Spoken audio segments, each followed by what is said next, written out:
Hello everyone. Just getting started with some coffee here.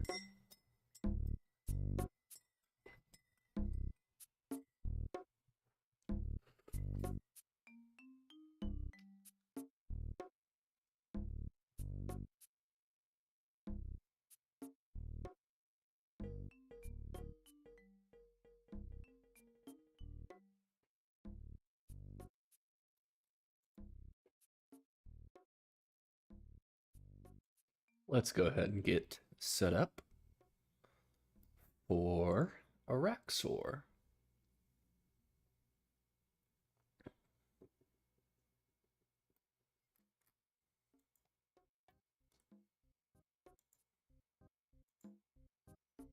Go ahead and make the run.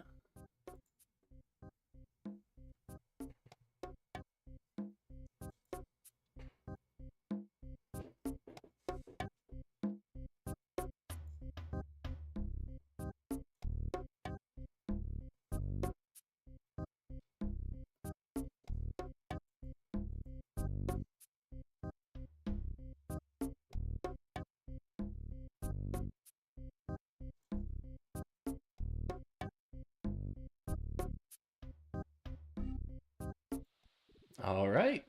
Welcome, welcome. Let's turn on some musics.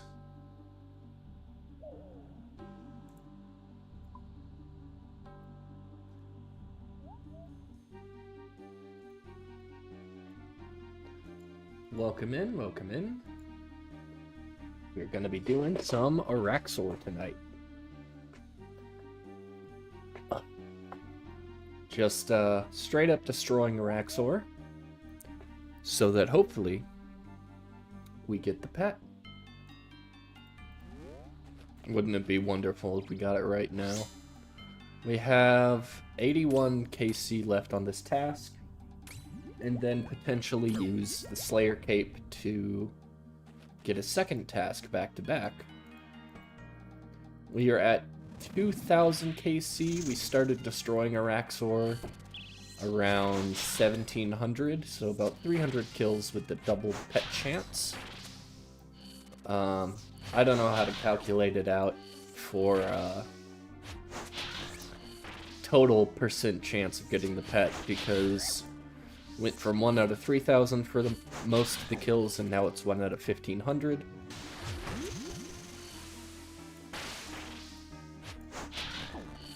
But you get into a groove with Araxxor.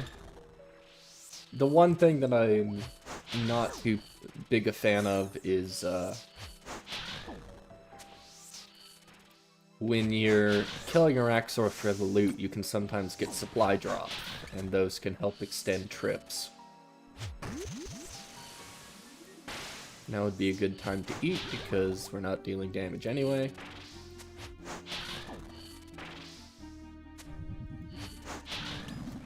And the thralls do kind of eat through your prayer potions. I might start bringing an extra prayer potion, because I usually end up with a little bit extra food at the end of these kills. 2, 3, 4, 5, 6. I rewatched Shawshank Redemption today. Think it's a good movie. There's not much to say about it other than that I like it. And I like it more than a lot of, like, prison media kind of stuff.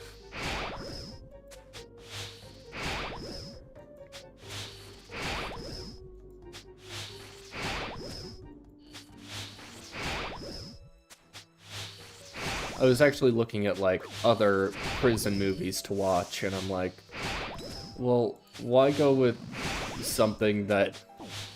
Why watch anything besides Shawshank Redemption if I'm in the mood to watch, like, a prison movie? Because I think, of that genre, it's the best.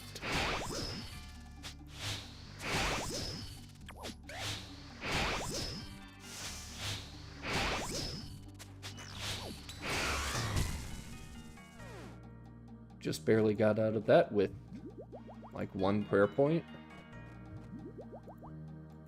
And show me the pet. I'm not too worried about going dry here. I'm more worried about going dry at, like, well, I'm already dry at Thermonuclear Smoke Devil. So there's no concern there. I'm already over the drop rate. I'm bound to get it eventually. And with Araxxor, I like the addition of being able to give up your loot for double pet chance. And I already have the recolor.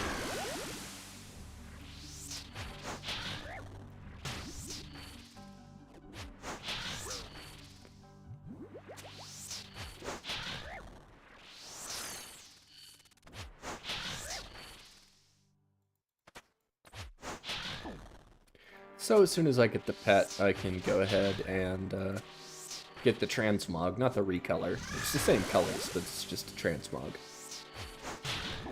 And if I do get the pet, I'll have to look into how you actually get the Rancor recolor, if you need this flare helmet, or if you can just use the head. Because if I need to get the Slayer helmet, that's like 1,000 Slayer points I'll need, and I'd rather spend those Slayer points on other things. But I guess, honestly, if I get finished with Araxxor and Thermonuclear Smoke Devil, I'll just have no reason to go back to Slayer.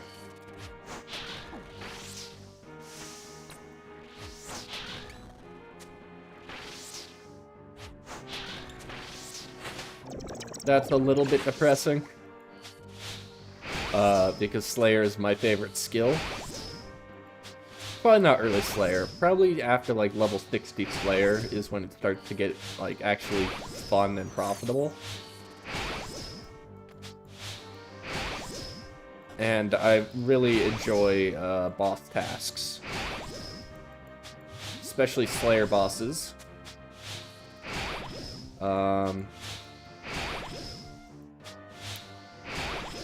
I guess I still need to greenlog Cerberus. I haven't gotten any of the Primordial, Eternal, or Pegasian crystals.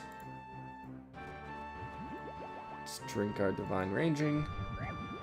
Drink our Anti-Venom.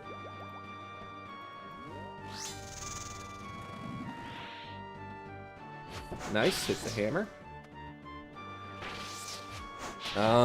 But yeah, I need to greenlog a few things. Do I need... I'm not sure if I finished Grotesque Guardians. I might have. I can check the collection log after this. But I definitely greenlogged Kraken. So that's completely done. What other Slayer bosses are there? Abyssal Sire. I still need the Abyssal Dagger from there, but... maybe it's good with the new Demon Bane weapons. And also Skatizo. I've been doing all of my bursting tasks, and like Necriel, Dust Devil, or Mutadile, not Mutadile, Bloodveld tasks. Those are the ones that I do in the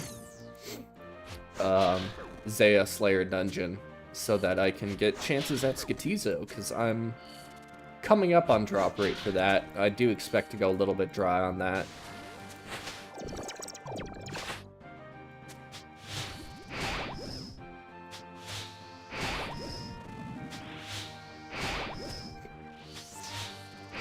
Skatizo is not like a pet that I really want. It's just upsetting that I went to 99, past 99 Slayer, and I still don't have it.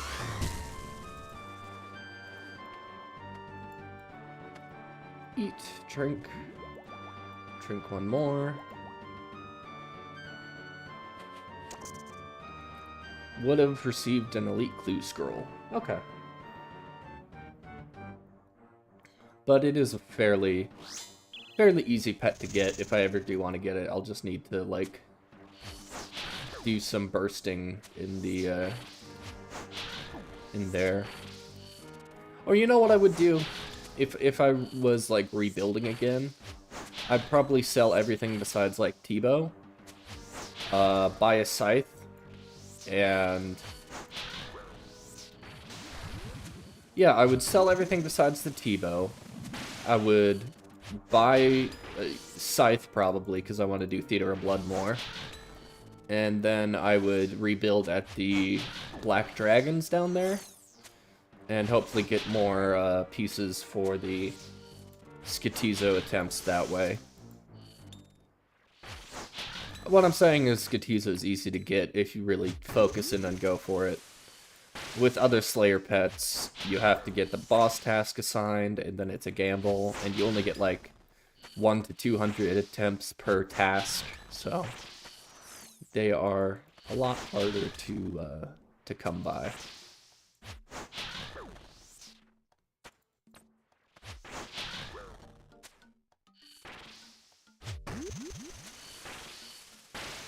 I saw watched the Truman Show the other night.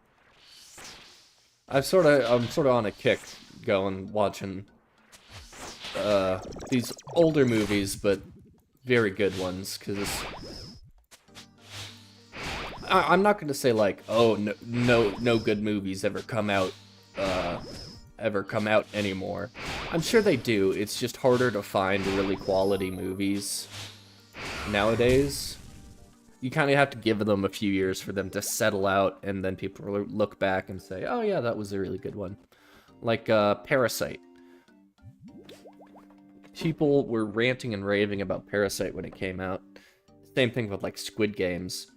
I'm on a bank. Same thing with Squid Games. And I don't mind subtitles.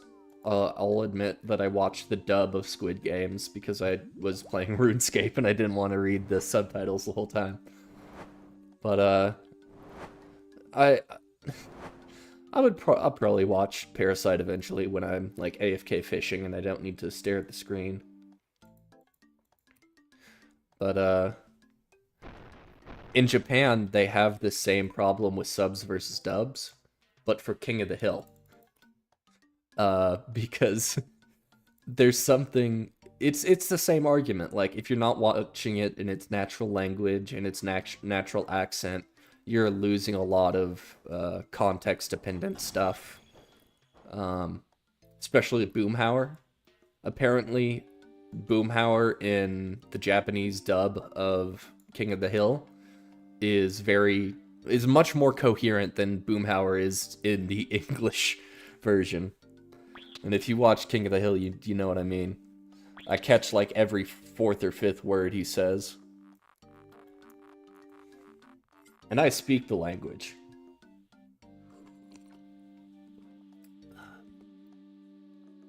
Oh yeah, I was gonna check the collection log, see what Slayer pets. Okay.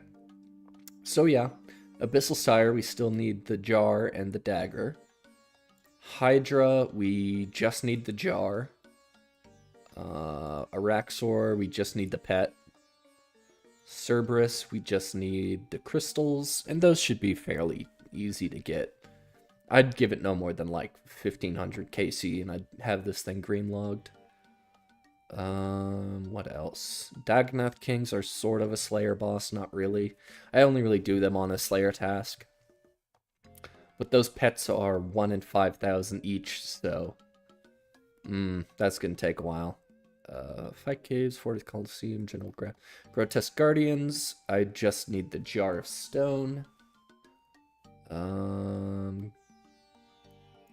Krill, Leviathan, Moon's Apparel, Next Nightmare, Obor, Phantoms, Sarachnis. Sarachnis, just need the jar. Scurious, just need the pet. Thermi, that's the other one. 4 jars, no pet. But we're getting close to double drop rate of Thermi. But of course, where is it? Kraken. Kraken took me 8,050, so a little bit more than double the drop rate for that guy. Either way, back to Araxxor. Is this guy's name's Countless Feet?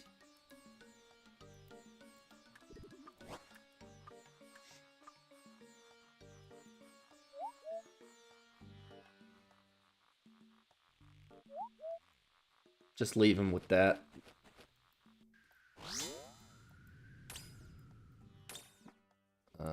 We want anti-venom, divine ranging.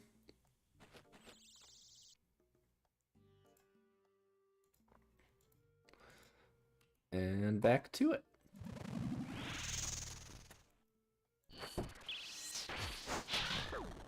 Truman Show's good.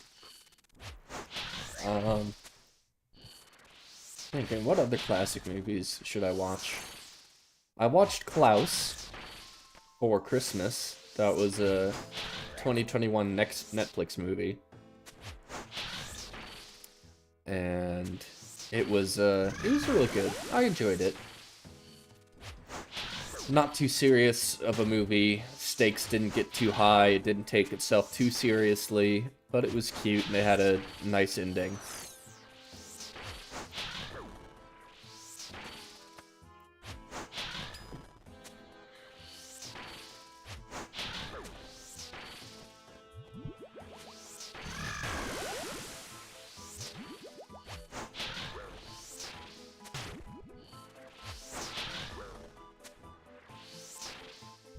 I could always go back and watch, like, the original trilogy of Star Wars. But if there's one fantasy trilogy, and yes, I include Star Wars in fantasy rather than sci-fi, because they have magical powers, and that's not science fiction, that's fantasy. I would much rather watch Lord of the Rings than the original the original Star Wars trilogy.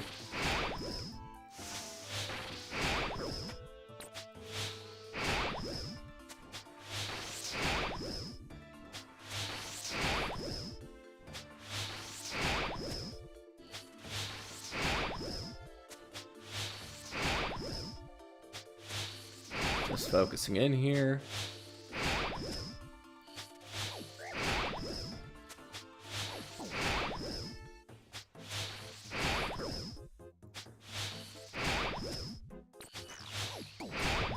There we go. Just need to shut my mouth for a little bit sometimes just to focus in. Can't be too distracted. Show me the pet. We'll get it eventually.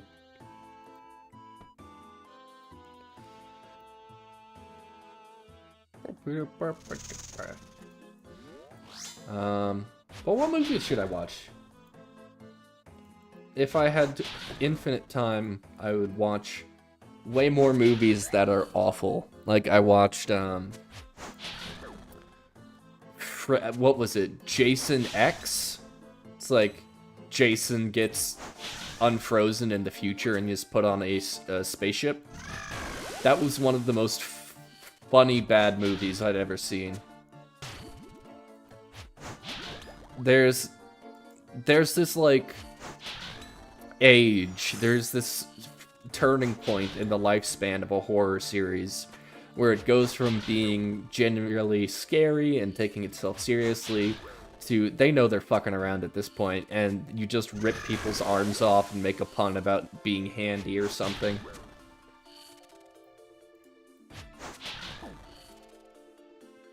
Does Jason talk? I think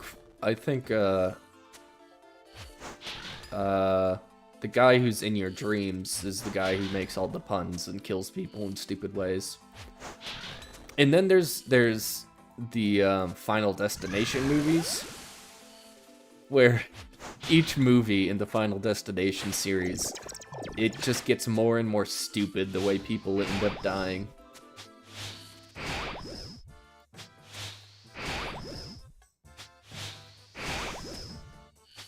Let's take out this guy.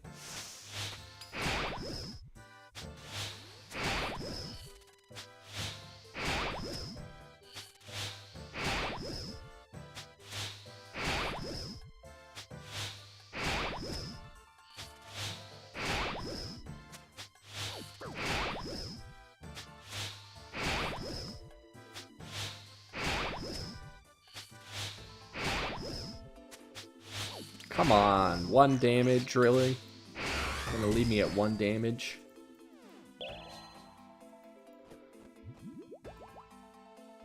Show me the pet.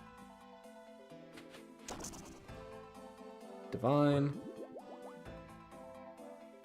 Extended anti-venom, why not?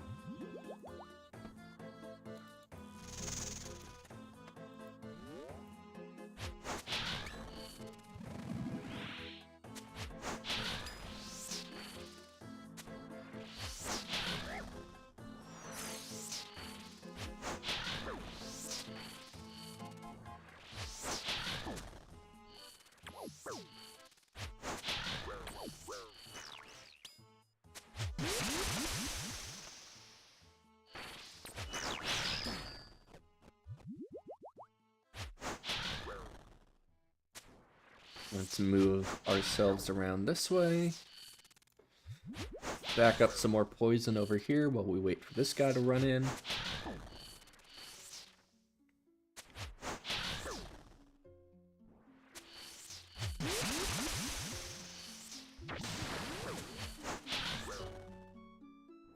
Another move that I thought was so bad it was fun was Killer Clowns from Outer Space. But I'm pretty sure they knew what they were doing with that one. You don't name a movie Killer Clowns from Outer Space without knowing that you're sort of taking the piss.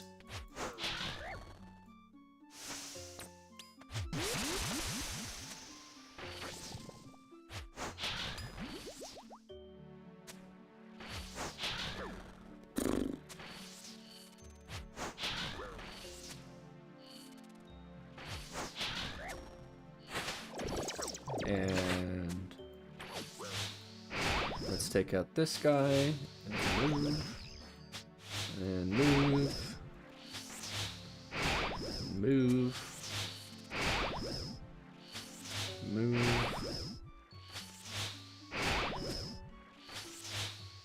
move. Perfect.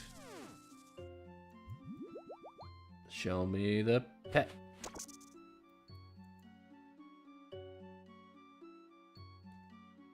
Five seconds on the thrall, and we have enough time to throw down a dragon warhammer. Nice, hit the warhammer.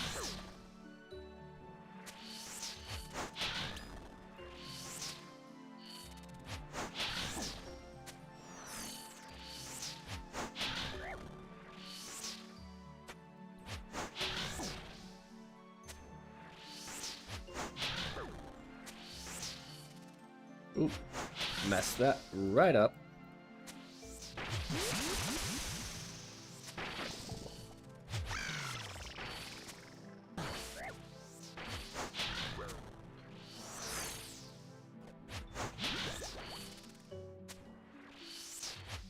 And we go ahead and get this guy to pop right under Araxxor.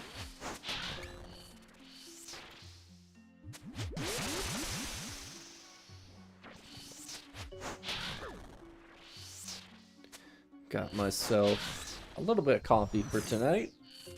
Not really planning on sleeping. Don't know how long I'll stream though, probably for the rest of this task, and then I'll go do something else. Been playing some Baldur's Gate 3 on the side while I do fishing.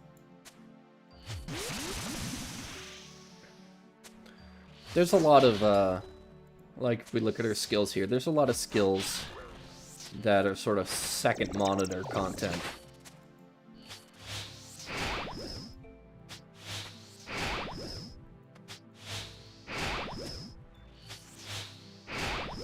Fishing, woodcutting, rune crafting to a certain extent, definitely mining.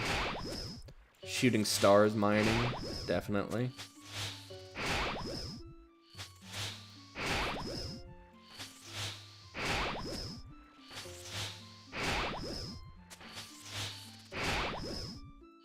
Are we gonna kill it, or are we gonna need... Okay, perfect. We could probably do one more kill.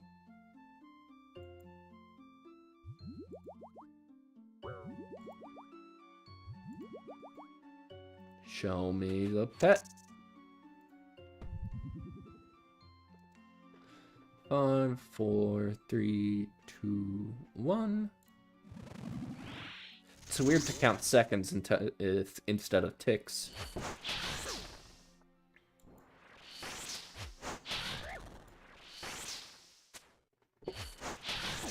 Ugh.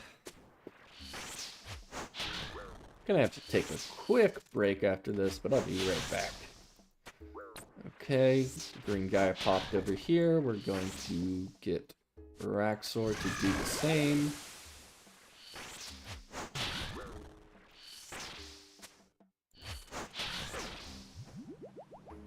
I got new boots. Nice gym green boots. They're very comfortable. I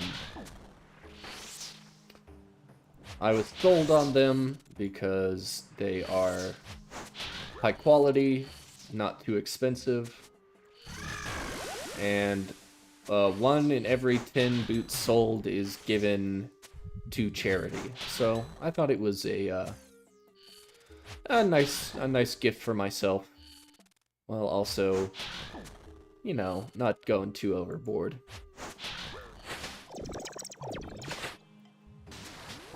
And I hate clothes shopping. I will wear a jacket that I got in high school because it's got a hole in it, but it's still warm, and I'm not going anywhere important, so what do I care if there's a hole in the armpit? You know? I don't like to throw away stuff unless it's, like, falling apart. Which I had to do with a pair of shoes recently, which was convenient because the boots came in right around the same time that the shoes fell apart. So I'm hoping to get a good 5 years out of these shoes.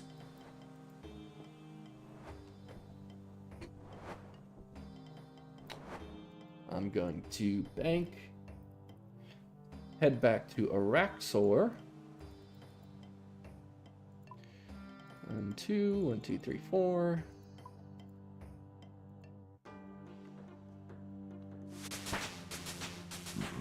Head back to ALQ.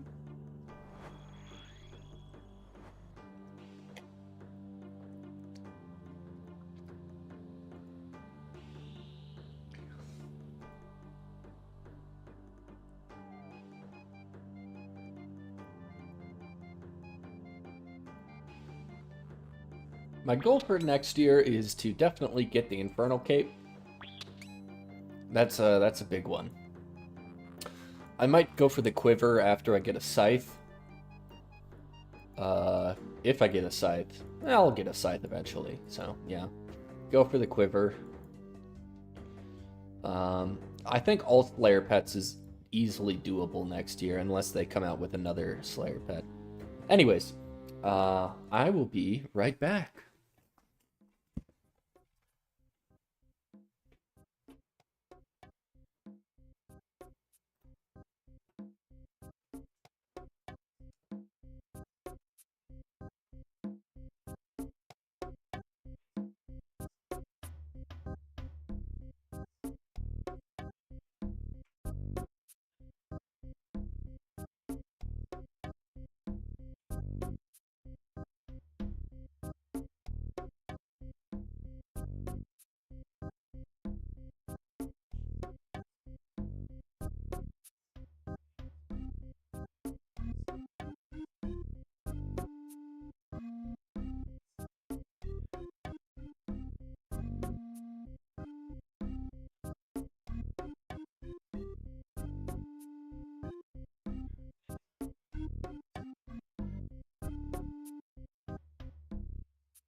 I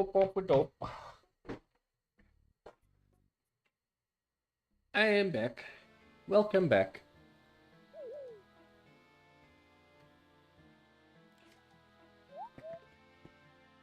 What was I talking about? I don't know. Let's kill some more Araxxor. Actually, collection log.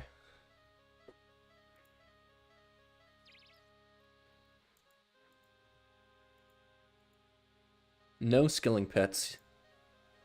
Slayer. What do I not have in the Slayer log?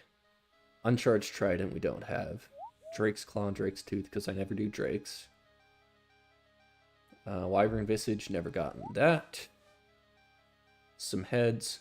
Never gotten an Imbued Heart or an Eternal Gem. Scaly. All pets. 16. Let's make it 17 tonight.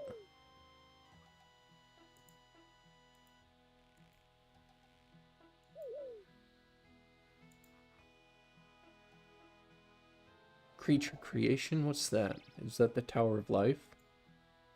Forestry, okay. Fossil Island notes, nah. Bluff's experiments, never gotten Ballista Limbs or Monkey Tail.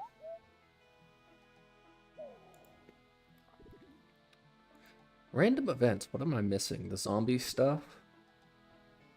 Yeah, zombie stuff and mime stuff. And also stale baguette.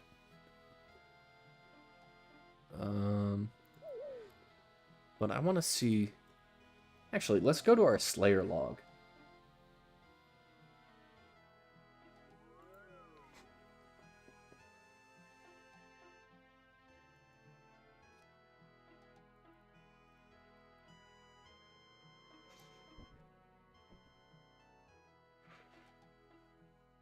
$190 superior creatures, 0 superior creature uniques. Unfortunate.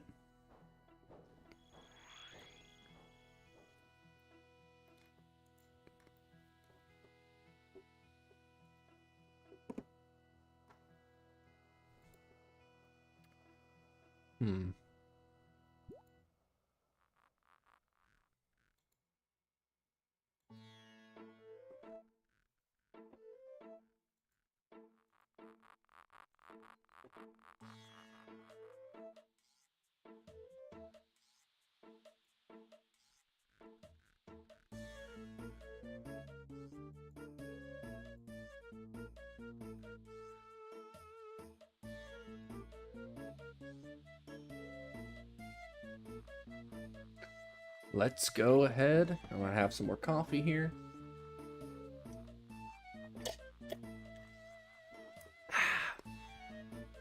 Okay. Let's go get this pet. Extended anti-venom. Divine range pot.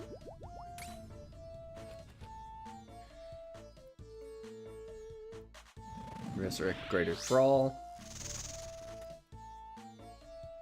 And one more roll of that RNG wheel.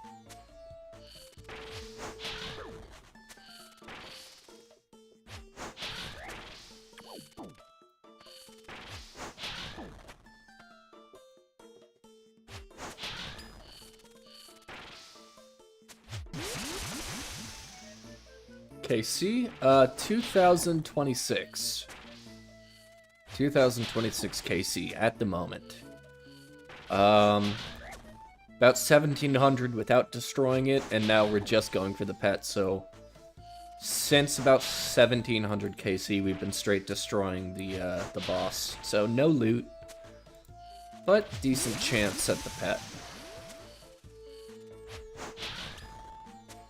I've gotten spooned before on things that are much higher drop rate, so I don't expect this to be the most painful grind in the world. I know it's a lot, but Slayer's what I do. Slayer and raids, but I don't really have a team for Theater of Blood, and I'm kind of tired of Chambers of Zarek at the moment. Mostly because every time I go to Chambers of Zarek, they need a skipper, and so I'm always skipping.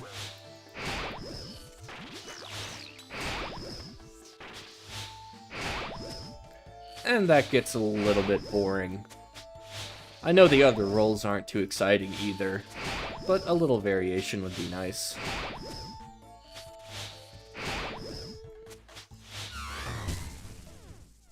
Let's see if we get lucky this time. Nope.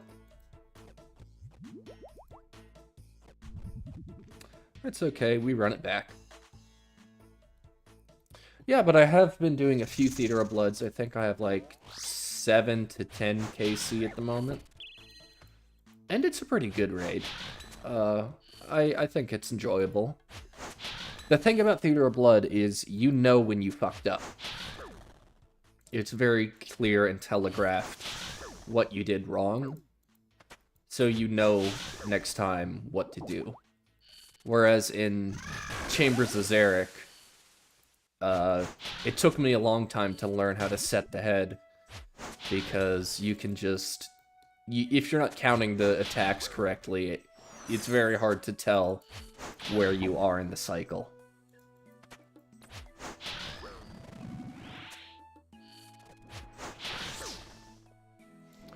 And then with Tombs of a Mascot, it's just... I don't know. I'm not the biggest fan of that. Probably because I don't really find too many teams to go with. And I haven't played it that much. And you have all these weird mechanics. Oh yeah, max hits an 88 on task. I think it's better than a lot of weapons here.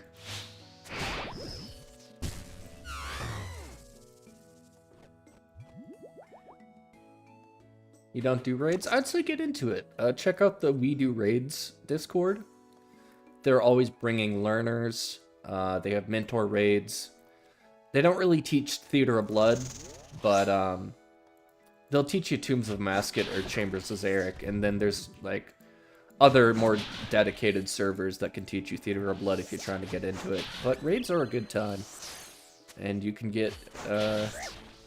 The reason I like Chambers of Zarek so much is because it has a lot of really good drops, whereas Tombs of a Mascot, all of the drops kind of suck, except for the Shadow. Like, the best you can get is, like, Missouri Body, and that's 60 mil, last time I checked. So it's not really worth the time investment when you can do a similar paced raid at Theater of Blood or Chambers of Zarek and potentially hit like a 200 mil item or a 100 mil item.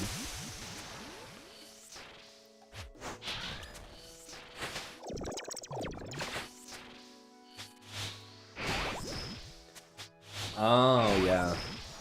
What kind of pure you got? Is it just like straight defense pure, or how are you playing that? Because I've seen some pures do Chambers of Zarek. I think like a 45 defense pure I ran with a couple of times.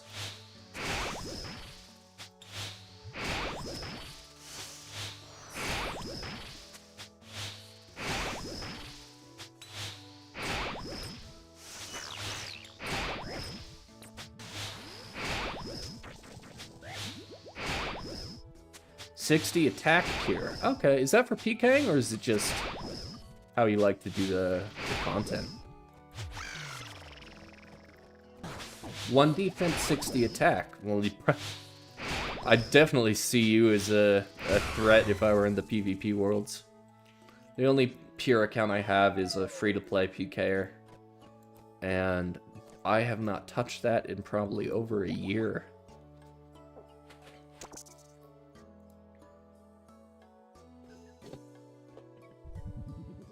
Not the biggest fan of PvP. I did grit my teeth through Soul Wars just for the pet there. Oop. Open the ring pouch on accident.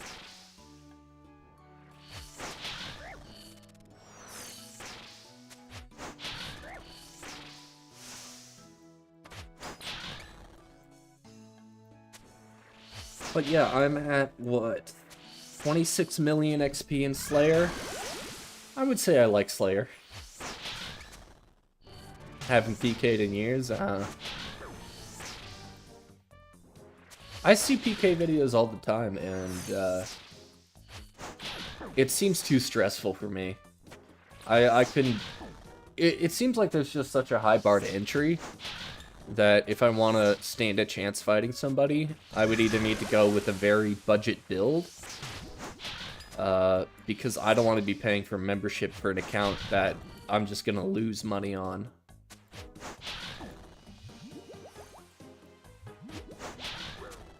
Summon another Thrall.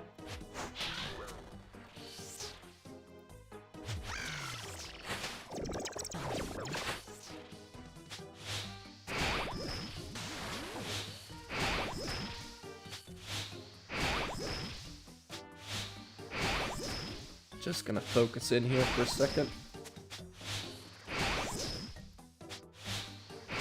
My last Araxxor drop was the last piece of the halberd. And after I got the last piece of the halberd, I was like, okay, I don't need any more drops from here. So I just decided to go for the pet. Okay. If I play this next kill pretty much perfectly, I should be fine. But I'll teleport out if I need to. Hit the hammer, nice. First is Mirrorback. Mirrorback now.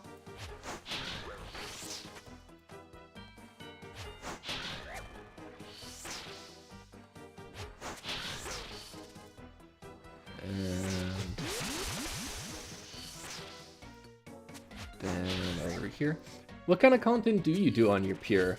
I've never really seen, like, someone go into it. Because, like, if you play an Iron Man, I get that. But what kind of restrictions do you have to play around with a Pure like that?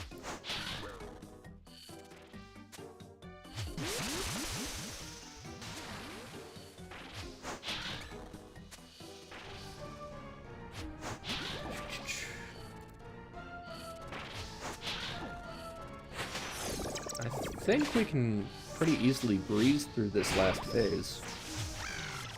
Unless I do something stupid like proc a ranged attack.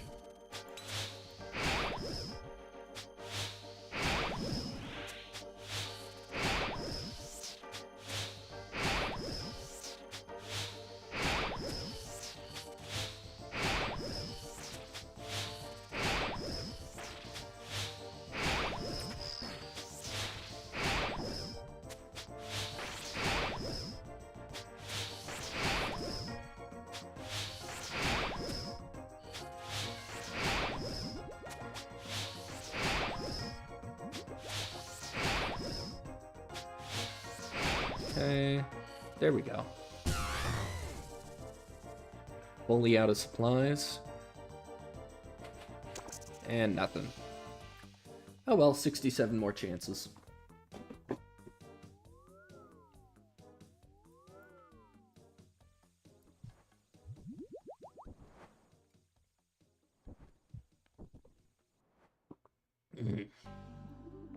Might go get some more coffee after this. Divine range, extend antivenom. I like the potion storage. I'm glad I went for the potion storage. I don't know about going for like the pre-pot device. That seems like a bit much. See, but I mean, I got what's my Herblore level? 93.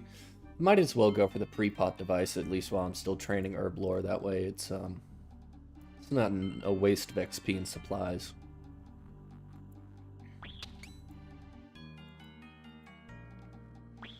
And it's not that bad of a minigame, it's just a bit repetitive.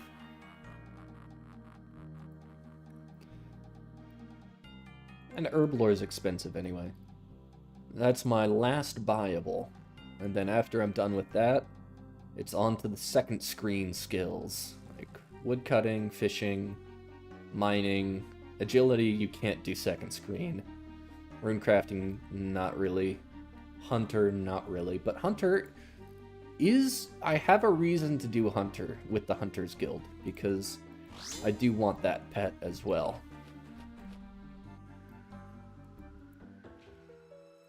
I'm not sure what the chances are for getting the Hunter pet going to 99. But whatever it is, I hope I get it. Then also fire making, but that's just Wintertodt. And I just gotta bare my teeth, grit my teeth and get through Wintertodt.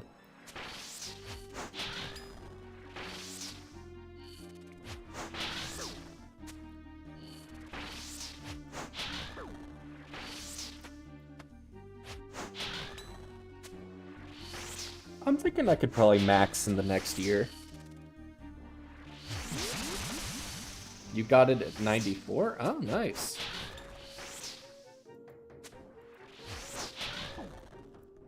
And there's also like the Chinchompa and the Herbivore pets. But those would be easier to like target farm. I wouldn't mind like doing Chinchompas past 99 for the pet. Because at least you make a little bit of money, same with Herbivore. But just for general, like, power leveling, I would definitely go through the Hunters Guild.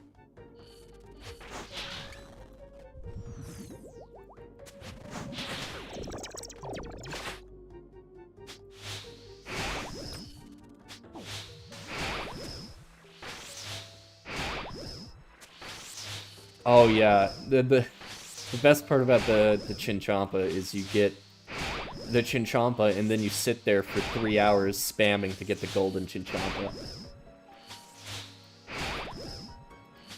Oh yeah, the rumors you get like Crushed Bird's Nest.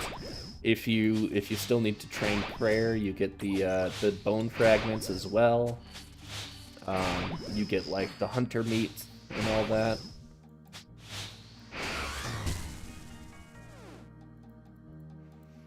I would not mind going to 99 with rumors. Let's see if we're lucky. Nope.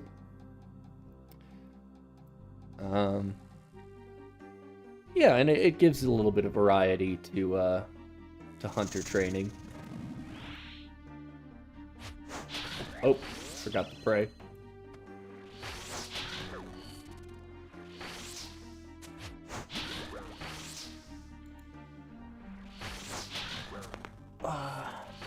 And I wouldn't want to power level at, like, Black Chens. I just hate the wilderness so much. I did, like, 1,000 Calvarion kills. And I was like, you know what? I'm gonna get this pet some other time. I don't need it. Yeah? Bird's Nest, Prayer XP, Herblore.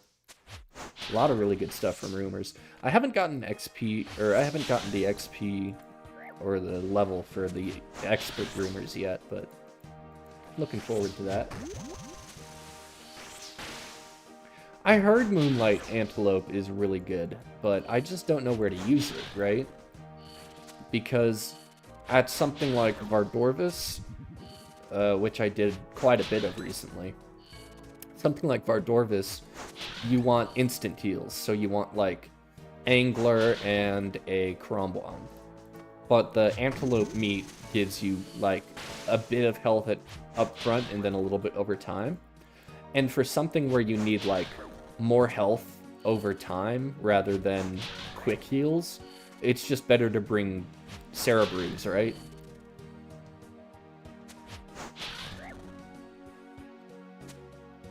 Could do Teku Sal... Oh! I'm reading chat, almost got one shot.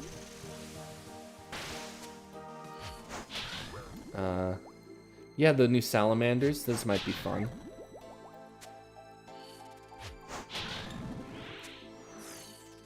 If I were to start an Iron Man, I would definitely rush Hunter's Rumors to 99. It just seems like the best way to start an account. Better than Wintertodt, because in Wintertodt, all the rewards are based on your level. I don't know if that's the same for the rumors, but it feels like the rewards are better from the rumors than they are from Wintertod.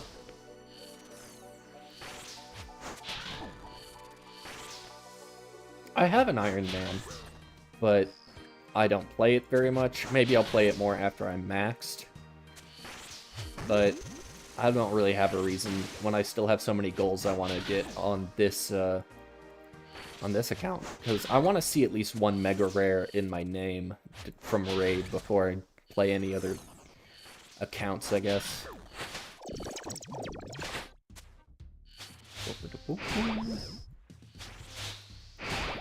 Explode for me, please. Thank you.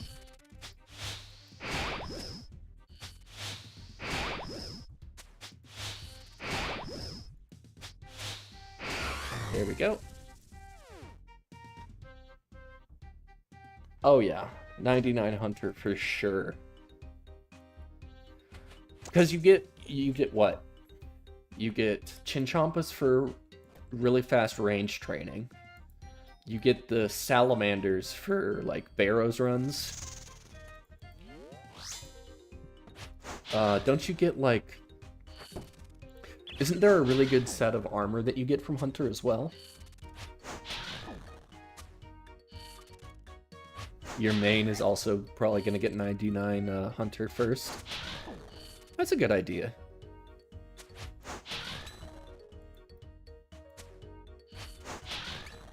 Gotta get this guy a little bit closer to get him to pop.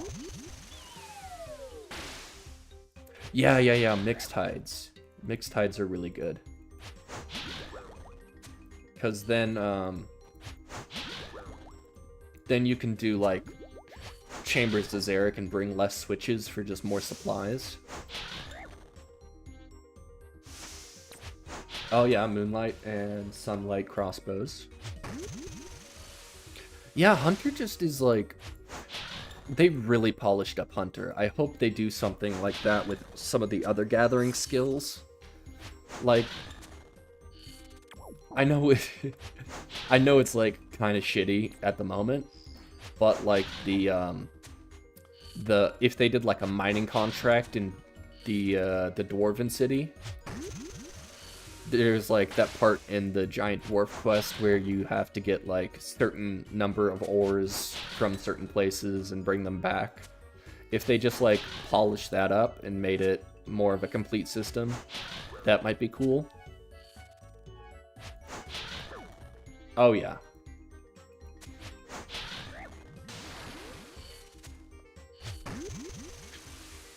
I mean, there's a lot of people who hate on some of the new updates, but I think that's just because they're on Reddit, and when you're on Reddit, you look like the weird one when you're not complaining about something.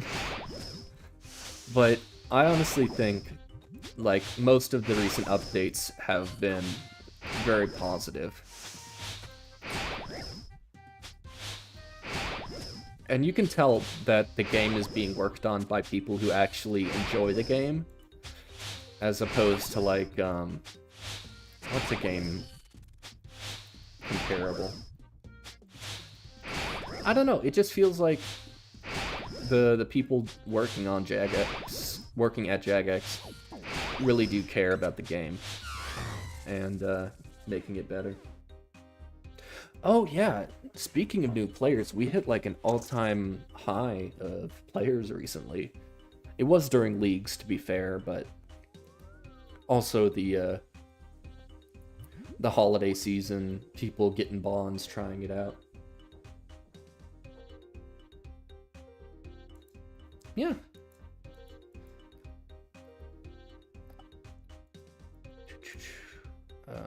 One, two, three, four. Fill inventory and head on back.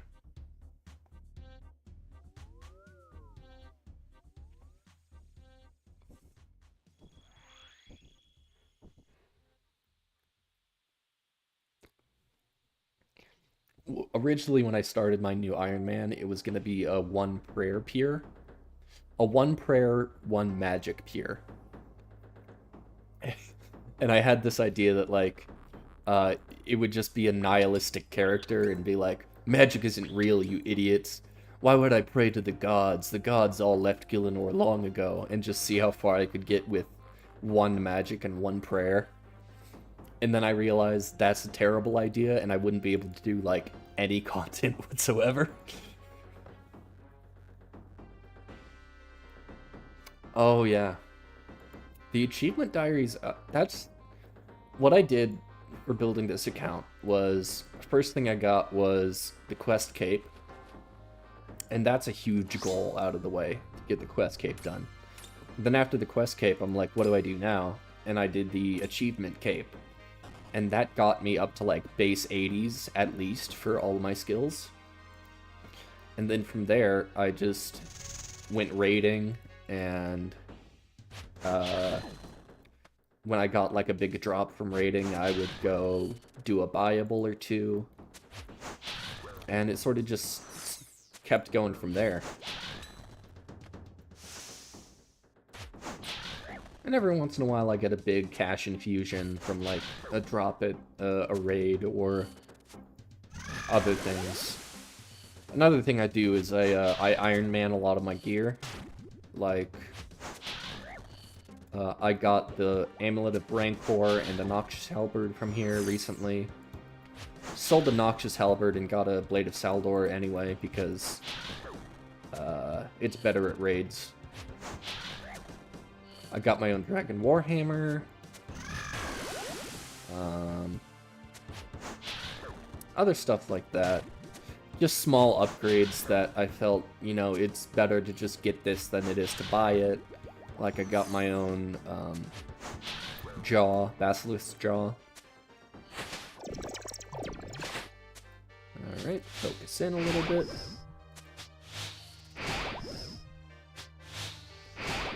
Give me a second. I'll read that in a second. I just don't want to get stomped here.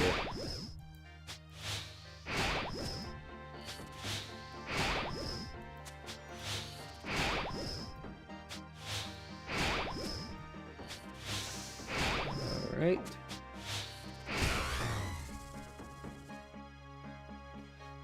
Mostly nervous to try and over-prepare, but I beat Zolra yesterday for the hard diaries.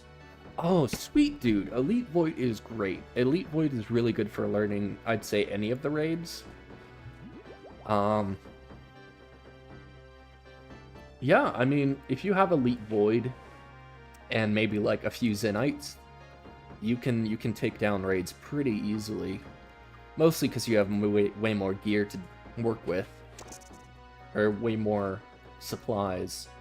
Not as many switches. But, good luck on that chompy grind. The chompy chick grind is probably the worst part about getting the Elite Void.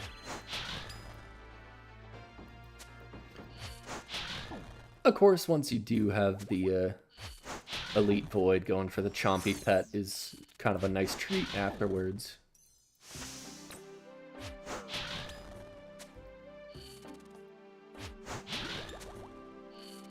Probably took me like maybe half an hour after I finished 1,000 chompy kills to get the chompy chick.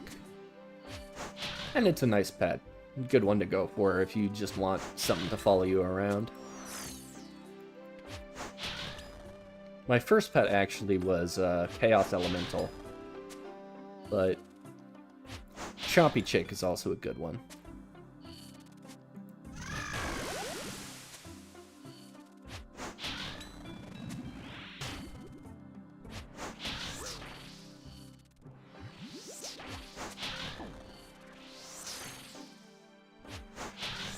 Wait, for Kandarin Diaries, do you also need level 5 in all rolls of Barbasol?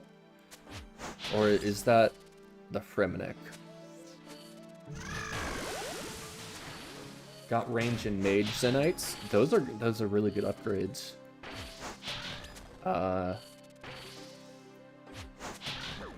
Oh, nice. Yeah, I really like the flying pets. My favorite is probably Kriara right now. I love my Kriara pet. I also have the Gargoyles pet, but I don't really take it out that often.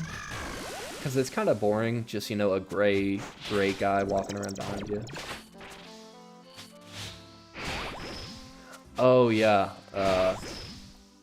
Level 5 all rolls Barbasol is for the elite. Do you only need the hard diaries done for Elite Void?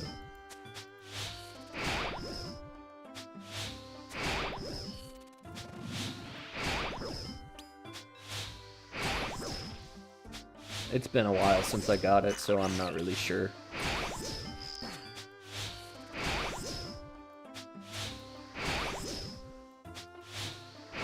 It's kind of sad at the end game. Well, it's not sad. It's cool that you have all this gear to work with that you just sort of accumulate over the progress of your account. But the higher you get and the later you get into game, the more incremental your upgrades are. Only Western Hard? Yeah, that makes sense. I just thought because, like, Elite Diaries, Elite Void, you know. But yeah. That's nice, you don't have to suffer through Barbarian Assault just to get the upgrade.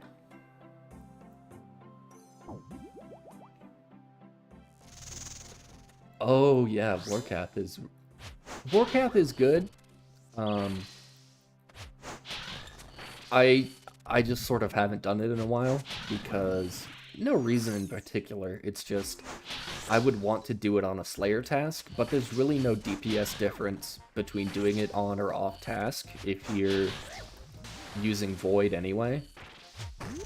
So I'm like, why don't I just do like baby blue dragons just to get it over with quicker?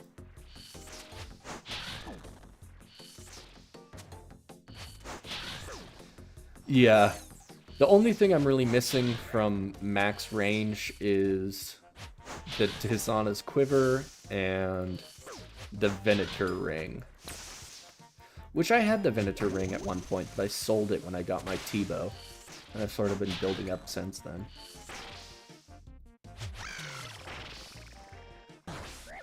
But, I'm thinking I get max range first, because I already have the T-Bow. And then I can,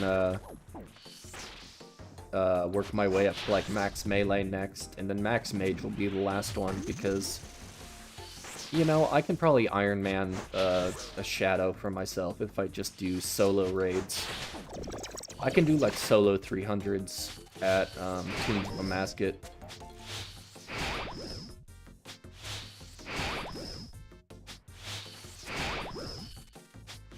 Hey, you can do a lot with 130 mil. You can get all your basics. Yeah, honestly, there's a lot you can do with that. And the closer you get to end game, the more incremental stuff becomes. But you know, that's definitely enough if you put like a big chunk of change into something like the lance. Or the Fang. What am I doing? I need to spec him with a hammer. You could put a big chunk of change into something like the Dragon Warhammer and use that, or like the Bandos God Sword. Like those big investment things, and then the rest of your gear can be kind of budget. You do great. Basics plus Dehyde, Zenites, Arams, Blowpipe, Trident. You're set, man. Honestly, you can do a lot of content with that.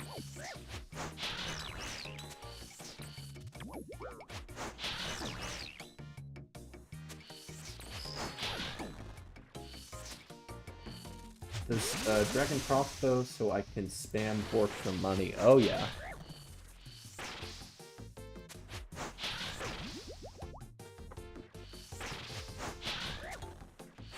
Vorkath prints money. Zulrah does too, honestly, since there was a huge bot nuke pretty recently, like a few months ago, where a lot of Zulrah bots got banned, and I haven't really seen that many back since. And the uniques from Zulrah have actually gone up to like 6 mil. And they're pretty common too, so... If you want something consistent, definitely Vorkath or Zulrah.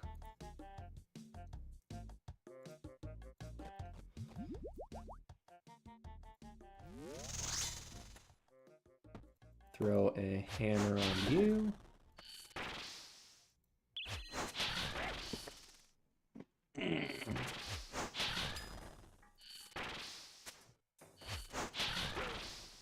drag the red guy under here. I'm trying to think. After I had, like, all the basics for ranged, mage, and melee, the first thing I did was get, like, I think it was 84 construction for all the teleports, and just for, basically a maxed house. Because the best thing you can spend your money on is skills or quality of life. And a maxed house is just so convenient. I would recommend to anyone who has, like, the time to train construction and the cash to do it. It's definitely worth it.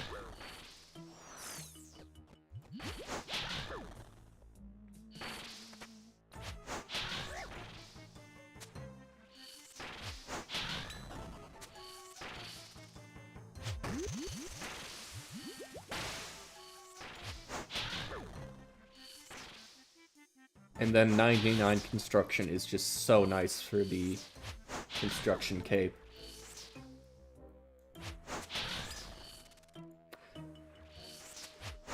I'll read your longer comment in a second, but Mahogany Homes was really fun. I did it, I think from like 92 to 95, I did Mahogany Homes.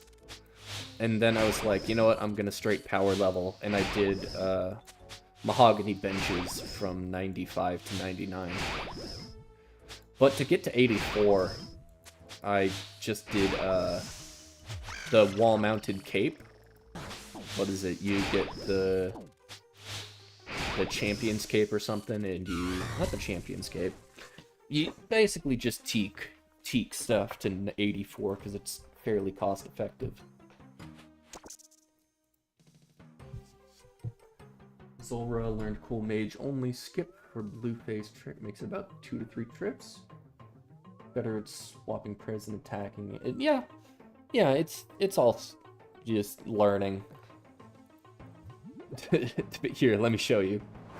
What is Zulrah? Is that it? No, it's not Dix. It's BJF. BJ's.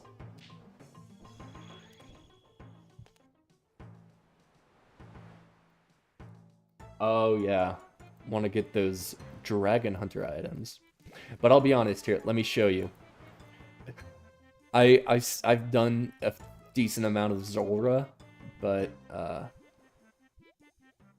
let's see. Are you watching on Shorts? Yeah, I still have the Zulrah Helper plugin over here. Just because I can't be asked to memorize Zulrah's rotation or anything. And I also do ranged only, because ranged is my best style, and I don't want to switch gear and all that in between phases. Goes a little bit too fast for me. At least with Theater of Blood, like Nihilakis Room, you only need to switch a few things rather than like an 8-way switch for Zulrah.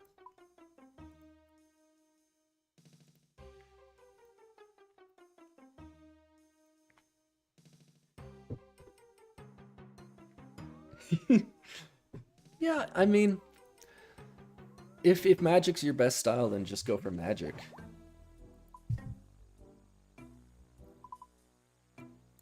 Ah, jeez, where was I? It's ALQ. ALQ.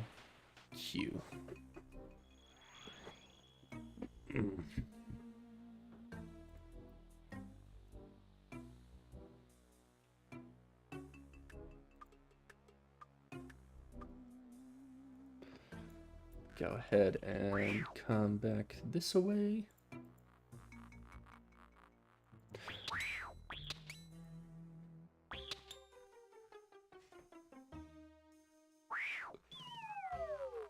Go away, Evil Bob.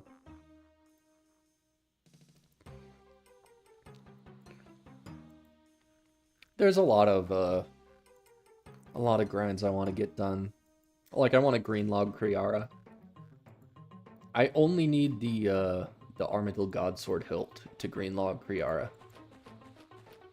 So I've been going with a buddy of mine every once in a while to just try and get that upgrade. It's not even an upgrade. I don't know where I would use an AGS. I already have like Dragon Claws and a Void Waker for anti-PKing if I ever go back to the wilderness, which is not super likely.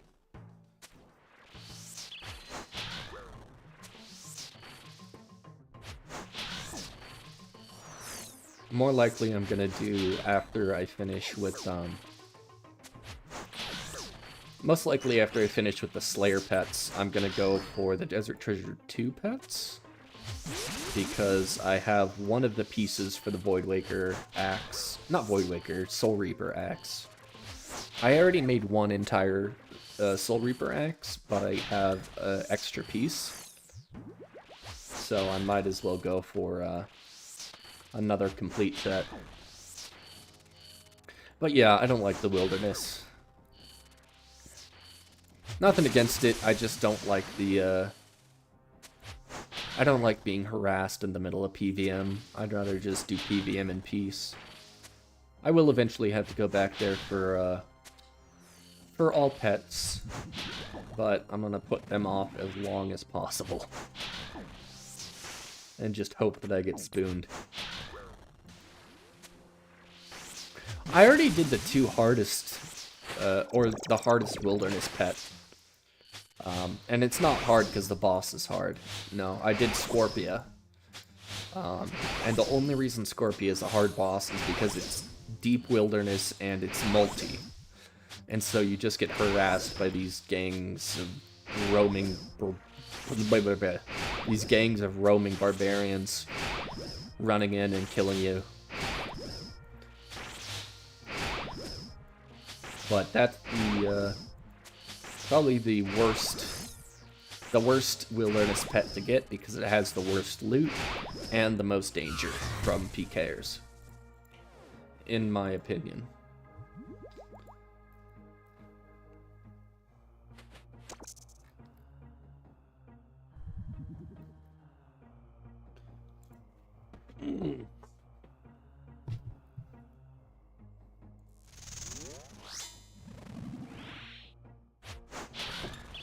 Nice big hammer to start it off. But the worst pet I've ever gotten was definitely the Soul Wars pet. Because I suck at PvP. And it was just a coin toss whether or not you won the round. Araxxor is pretty chill. It's not as relaxed of a Slayer boss as, like, Thermi or Kraken. I'd say it's comparable to, like... It's a longer kill than Cerberus, but about the same mechanical difficulty as something like Cerberus. Except instead of, like, prayer flicking as a mechanic for Cerberus, with Araxxor it's a lot more about movement. Which I like. It's not been terrible to grind. I mean, I've done over 2,000 kills, and I'm not hating it yet.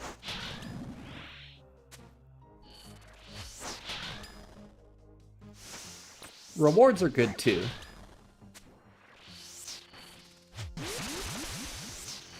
Halberd looks good, and I would recommend it if you're, like, want a cheaper option. Blade of Saldor is definitely the better option if you have the money, but it's like 20 mil versus 120 mil. So yeah, I'd say Halberd is a good bet for sure if you just need a good slash weapon. It's the same reason I think the Ancient Scepter is better than the Master Wand. Because the Ancient Scepter is just so much cheaper, and if you have the level for it, easier to get than the Master Wand.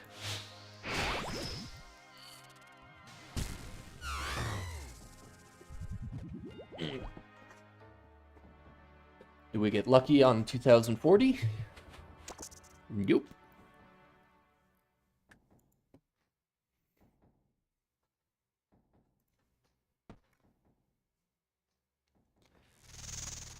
Or it's like BGS versus Dragon Warhammer.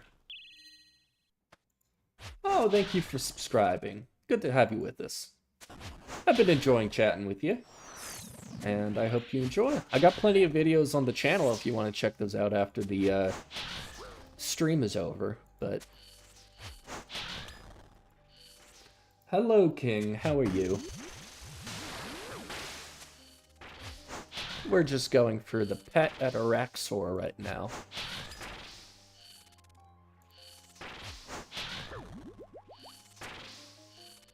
And talking about PVM and like.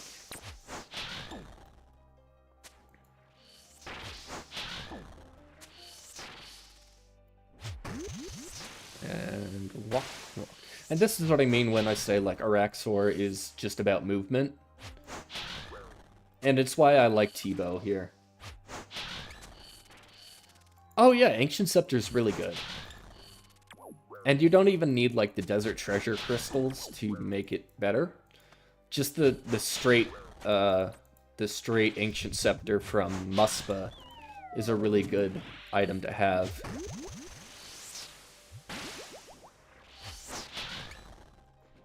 If I were an Iron Man, I would definitely go for the Scepter.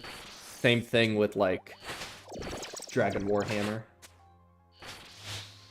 PB time here is 59 seconds. And that was also with the T-Bow.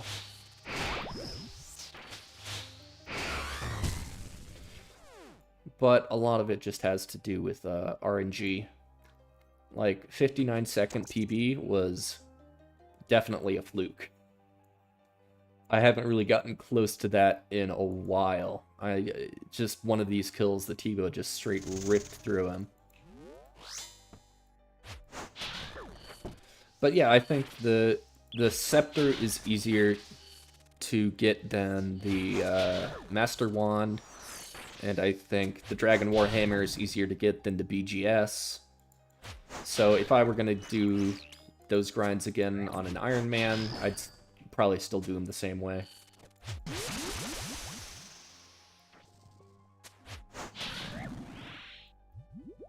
Didn't need to drink that anti-venom, but I'm okay with that.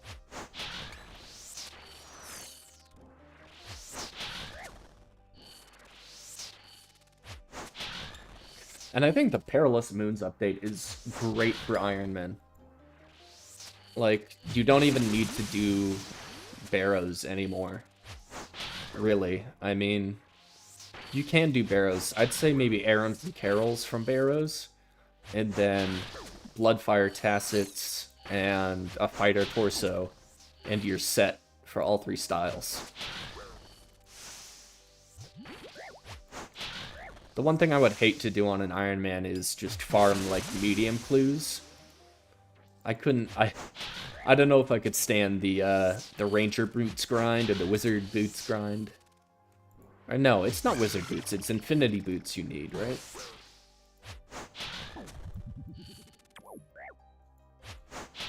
You use Fire Surge with Devil's Element, kills about 50 seconds.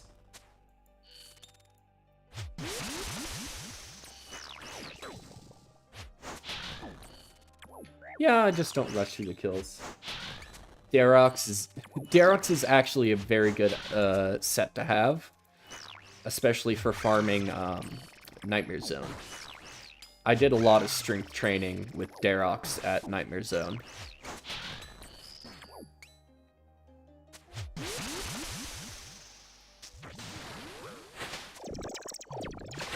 Let's heal up and drink our potions. Keep ourselves nice and healthy.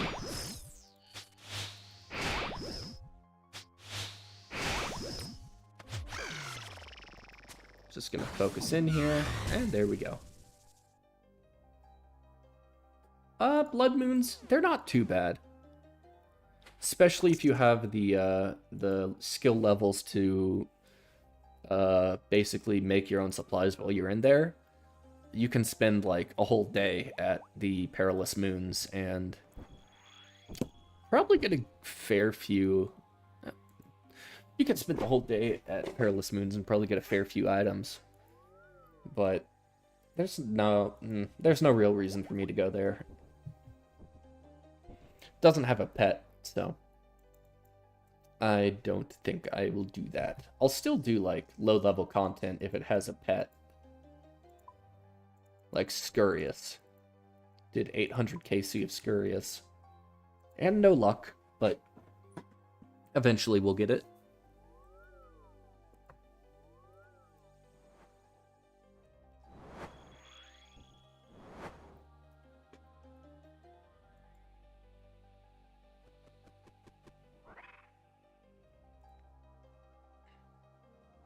No, they're not hard at all.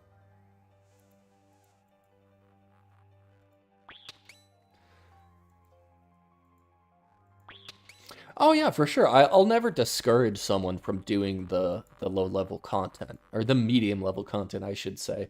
Low-level content is like goblins and cave bugs. But I'd say Perilous Moons is a great way to, like, learn basics about PVM.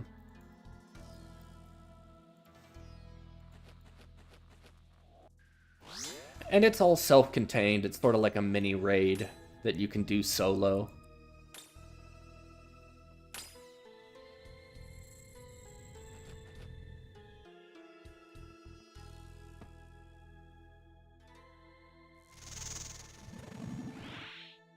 Nice, hit the hammer.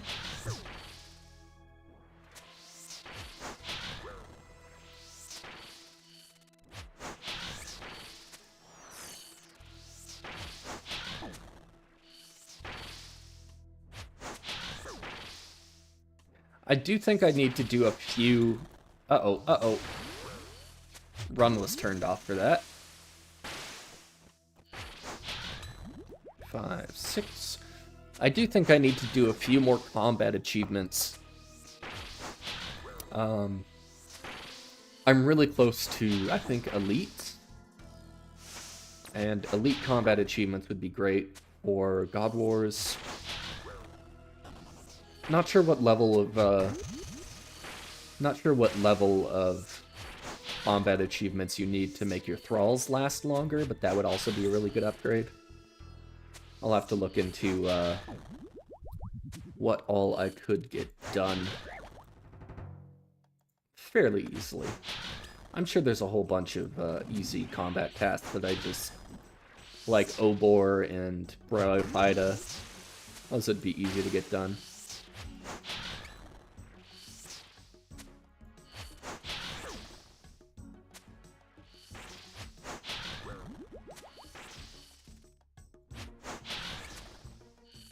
I think after this trip, I'm going to take a short break and go get myself another cup of coffee.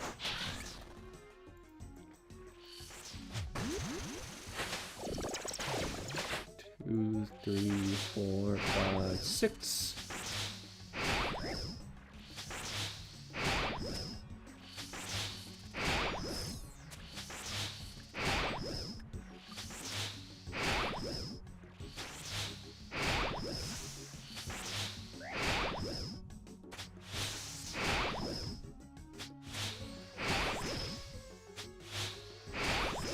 And a little bit of fancy footwork.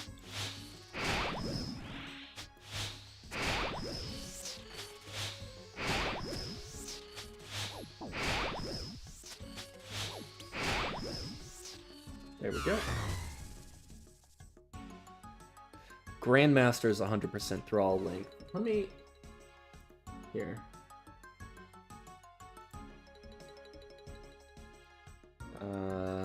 Can I do display capture?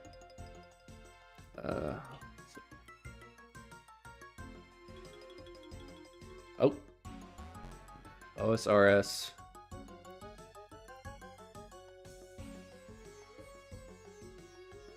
Achievement diary. Nope. Combat achievements. Rewards. Elite. Superior Slayers spawn more often. Dwarven Cannon holds 60. Gommel's Holt. Dragon Hunter Crossbow trimmed. Ecumenical Key Shards. God Wars benefits. Okay. That's a decent one. Go from 30 to 35 to 30 KC. Antique Lamp, Goblin's Hilt 4. Okay. Yeah, so I'd need Master for 50% longer thralls. Okay. That's fine. And what am I at right now? Combat tasks. What am I at?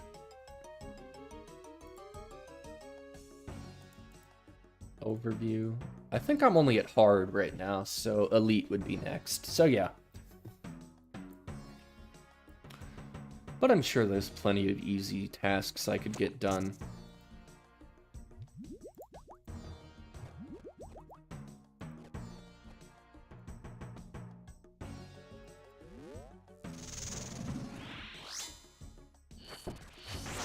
Miss the hammer. Hit the second hammer.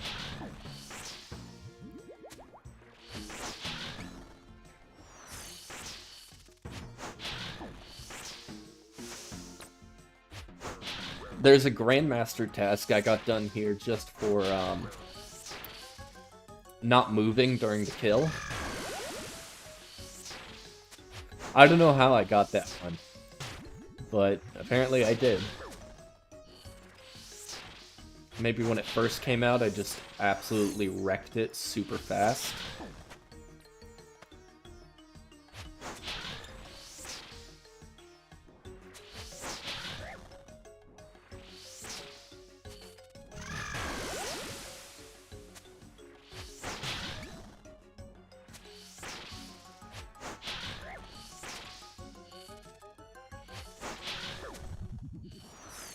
Summon a thrall.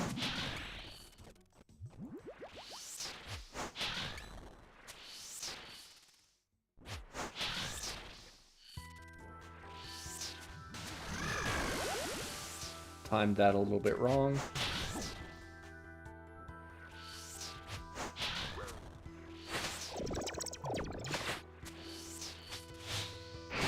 Think big thoughts, hit big numbers.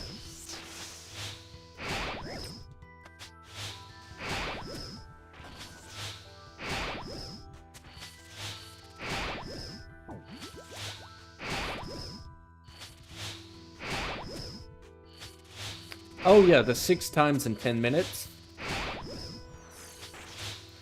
That's probably doable. I think it's mostly, it'll come down to supplies. Like, if I play perfectly and I get, pretty good luck with the hits, would not be that hard.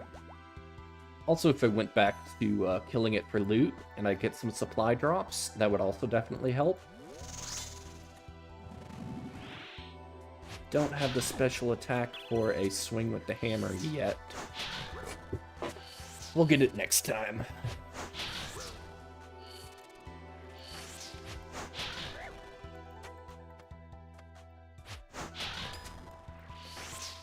Like, a lot of the tasks are fairly doable.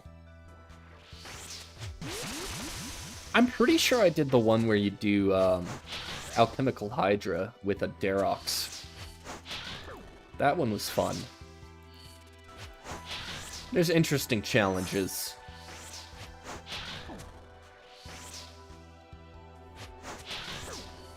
Oh yeah. 1 kill without hitting him on Grandmaster. You know how I think you would do that is, Chinchampas would probably be the way to go for that.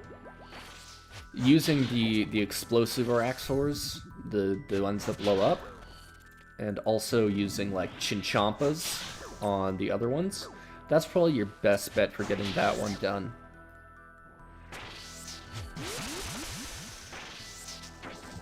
And then there's the one where you kill 3 Araxites with 1. And I think that one can be done just by luring them all in the correct order.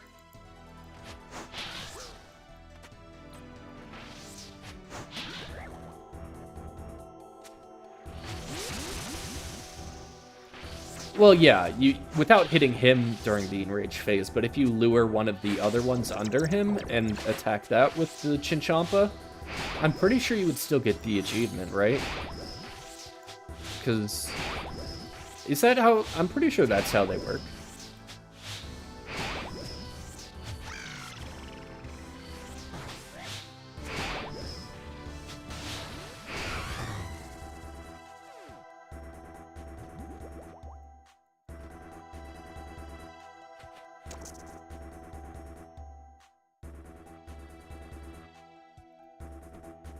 Alright. Because that's how the Chinchampas work at, like, Kriara, is you're not hitting him directly. You're hitting the minion and it's doing splash damage. Yeah, yeah. Poison and recoil would also definitely help. I don't know, I'd have to look into it. But, I'm not too worried about achievements at the moment. His enrage phase is when his front two legs turn green, and he starts doing those attacks that leave a 3x1 line of poison on the ground. That's enrage phase. I think it's when he's under 260 HP.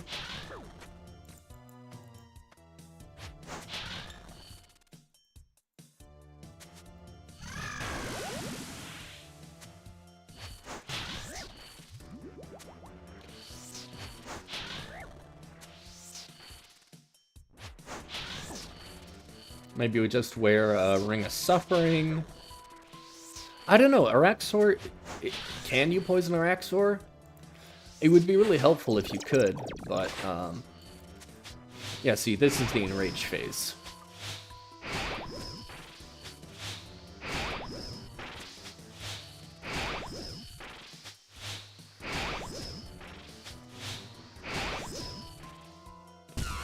There we go. Any luck? I'm not sure if thralls count as you hitting him. They might do. They might. Alright.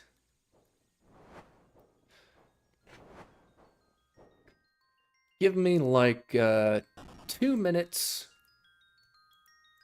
2 minutes and I'll be right back. I just need to use the restroom and get another cup of coffee.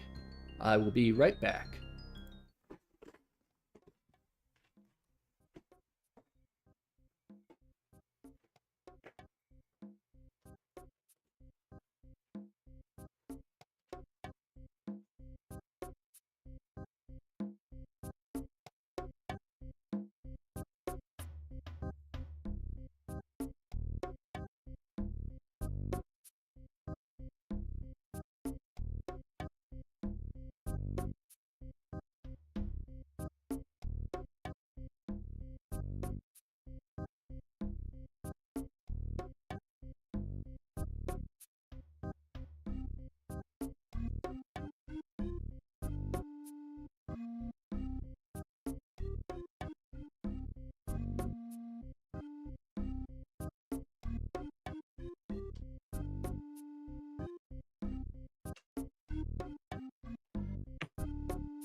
All right.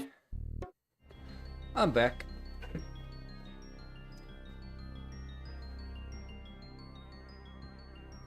And then let's go back to Araxxor.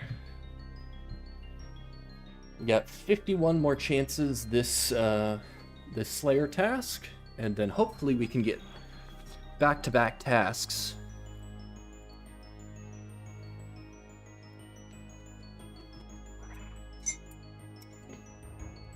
If we do, then we'll have about 200 more chances at the pet. Unless we get lucky coming up here soon.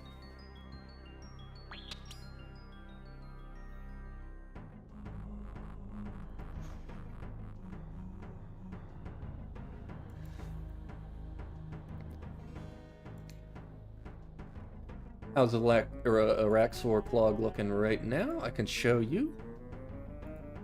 Bosses Araxxor, right here. I stopped going for loot at about 1700. So we've had about 300 kills. It'll be about 400 kills just going for the pet after this task.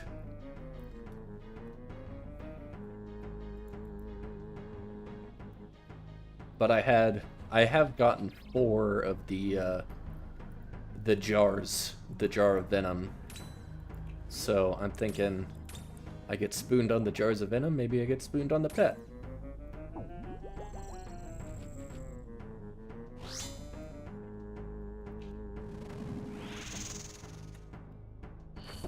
Missed 1.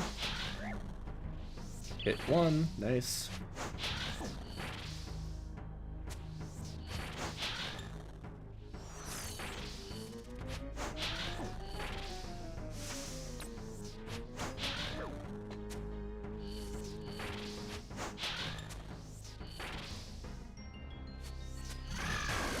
We're just going for green log right now. Oh yeah. And I've gone dry on my last couple of pets I've gone for, so I'm hoping it evens out.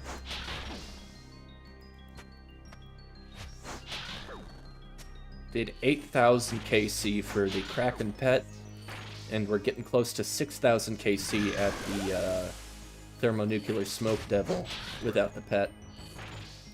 So, I'm hoping Araxxor is nice to me at least.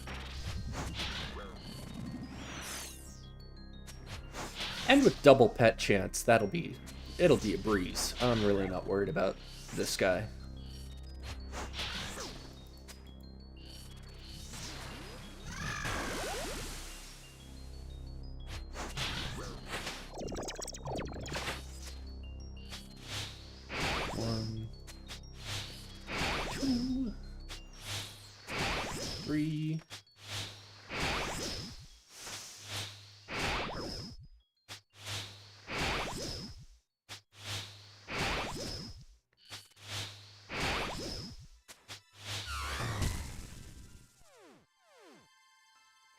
Every time I click, there's a chance.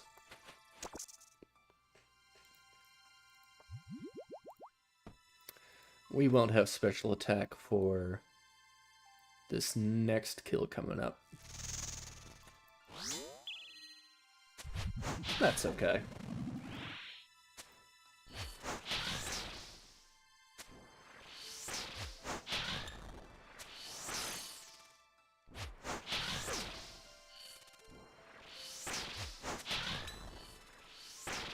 But thinking about the year ahead, if I get Araxxor and Thermi, that'll be great. All Slayer pets, so I can definitely do all Slayer pets next year. And then probably also maxing my account. That'll be 2 really big goals out of the way. Thermi and Nightmare are 2 of your favorites. But yeah, Thermi is not the best to PVM against. It's a fairly boring fight.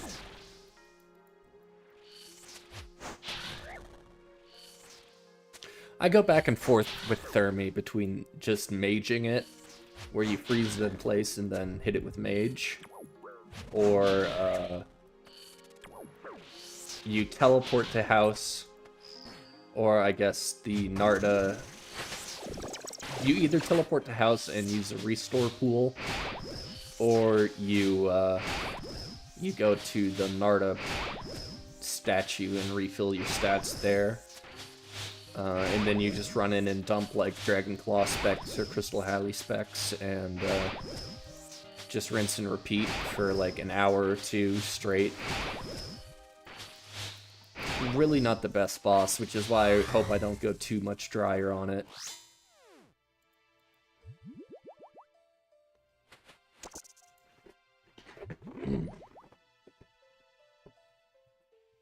But Nightmare of Ashihama is a decent boss. I still need to learn Hasani's Nightmare because I want to solo it. Because that is also a cool pet, and I think I have the transmog for it, if I'm not mistaken. Probably not, but...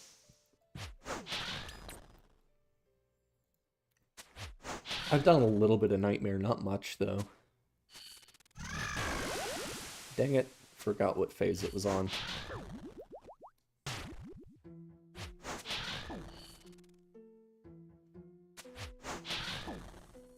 It sucks that you need to do Hosani's Nightmare to get the teleport tablet there, because half the reason people hate that boss is because it takes so friggin' long to get there.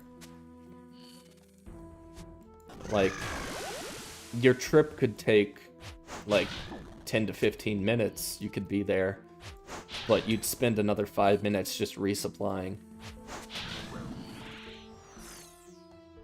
It's an exaggeration, but you get what I mean.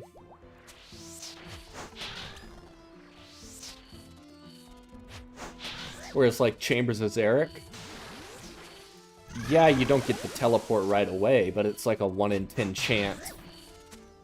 And then you teleport right there, and you don't even need to do hard mode for it.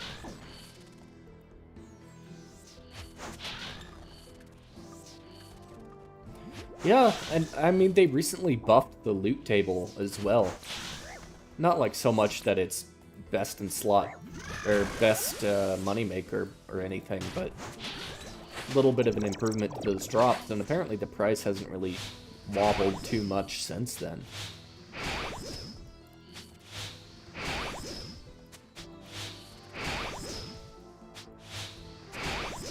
I do want to get a Nightmare Staff back before I head back to the Inferno.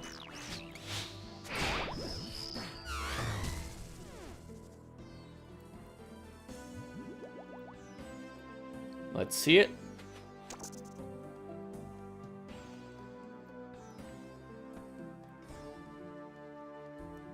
Two, one.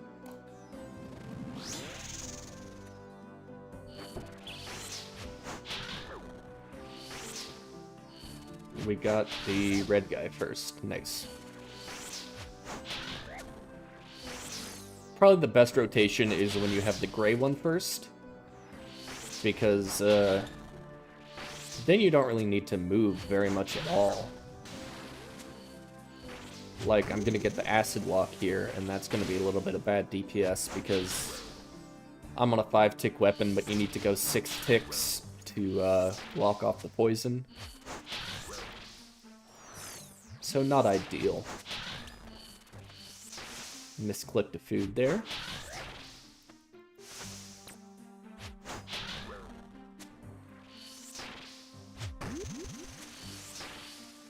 You can do something like 1, 2, 3, 4, and then that, but I did that wrong and I just walked back over the trail of acid.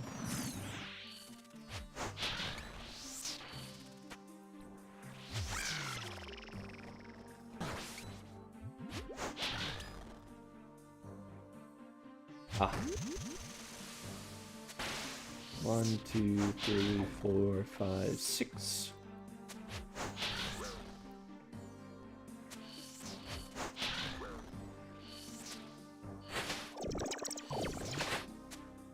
Let's see if we can't kill it here. Oh no, I'm about to be nerd logged. Do we risk it? Do we go all the way? All the way to the 6-hour mark?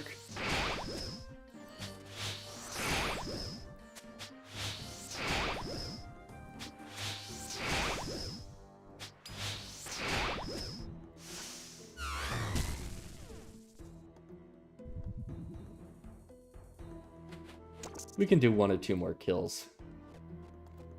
We'll finish up this trip and then make sure I don't get nerd logged.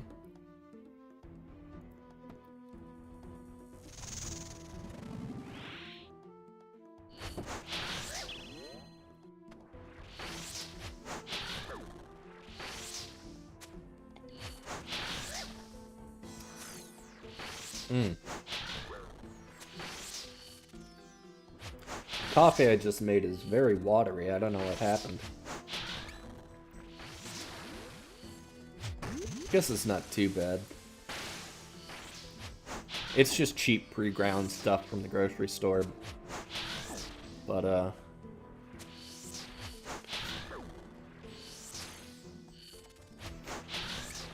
I should probably get one of those. You know, people think, like, pour-over coffee is, oh, it's so bougie, you pour over coffee. No, it's just way easier to clean and control your, how much you actually steep. If you have, all you need is like a ceramic topper thingy to the cup. And, you can use regular coffee filters for it. It's what I used to do.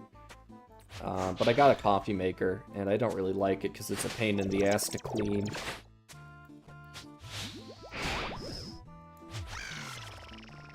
Like, if you have any kind of minerals in your tap water, and you use tap water for your coffee, you gotta use, like, vinegar or something to clean it out every couple of months, because it just builds up calcium and whatever on it.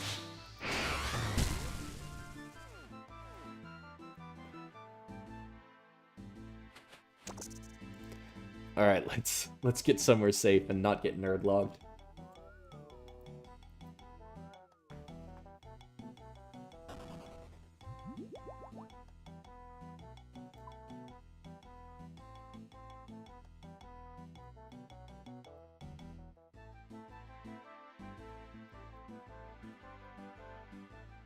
Good time to take inventory of what all we have.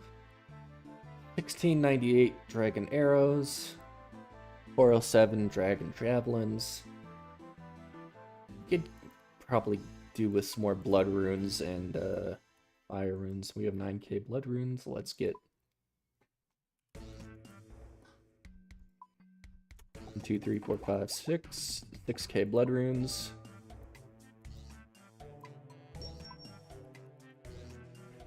Cosmic. Let's get 10. 9k cosmics. And then how many fires? Fire. Rune. 10. Okay. Easy. Refill that.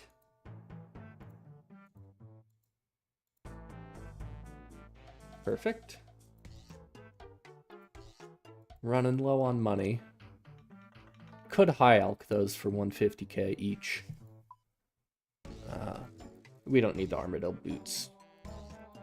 Just got those for a trip to Kriara.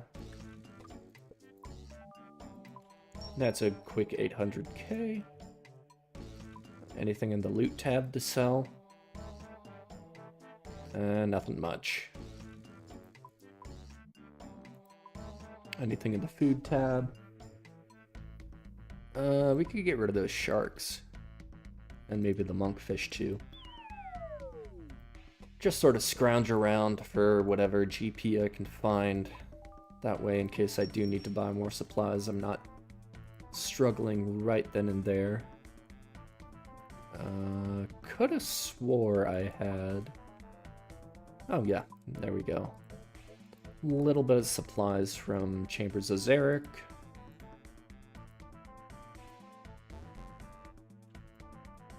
Five minutes to nerd log, everybody.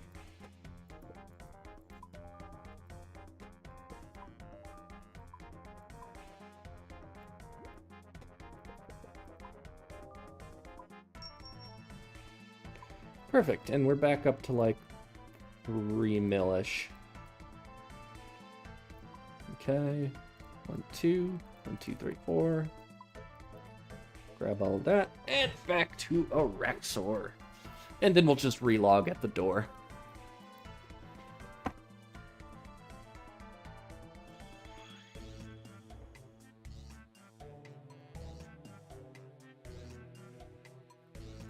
What supplies do I need?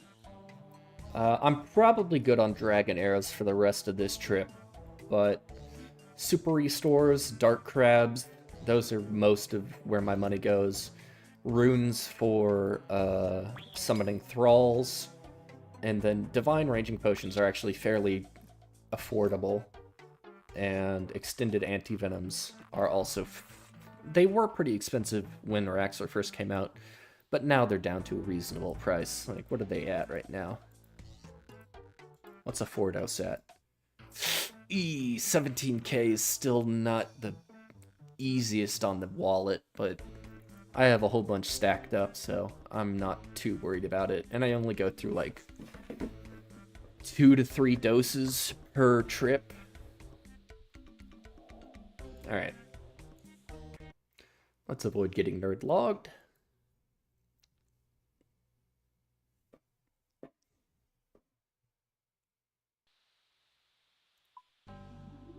Perfect.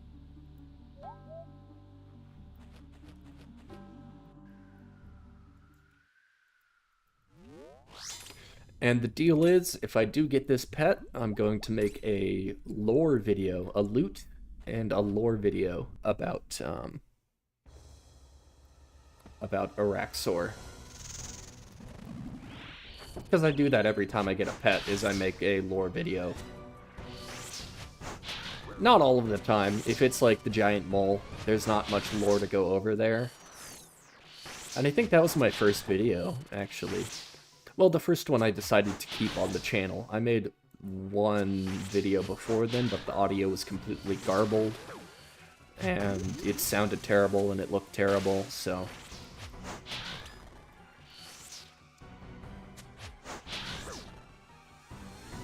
I got rid of it. I still have it in the archive folder, but it is only for my eyes. Ah, jeez, forgot.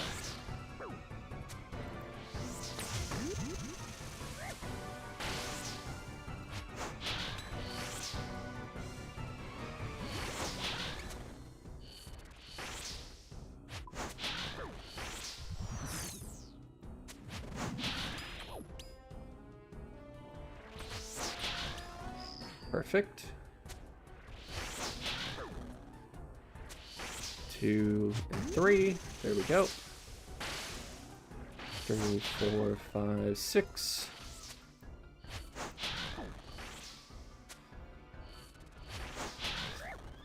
There should be the next one. Okay.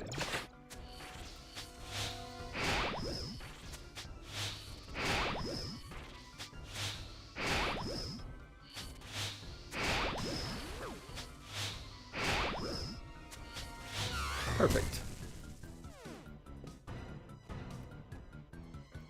Took a little more damage than I like there.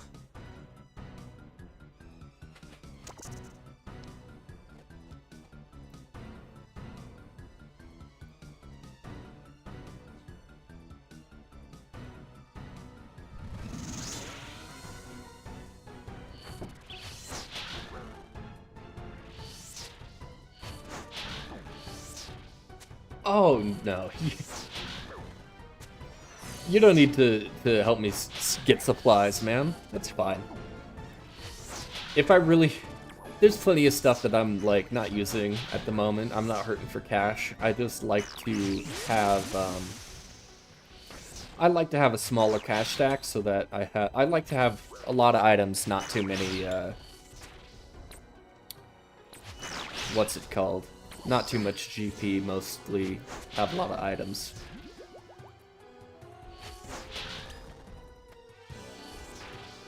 Like, I have his GGS that I'm not using currently.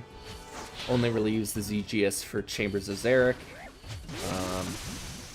I have Arania boots that I'm not really using at the moment. So, I'm not hurting for supplies if that's what you're worried about.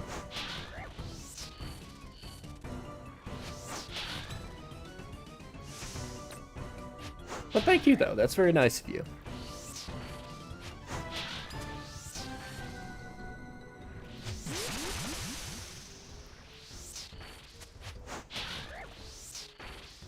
I'm excited for Project Xanaris.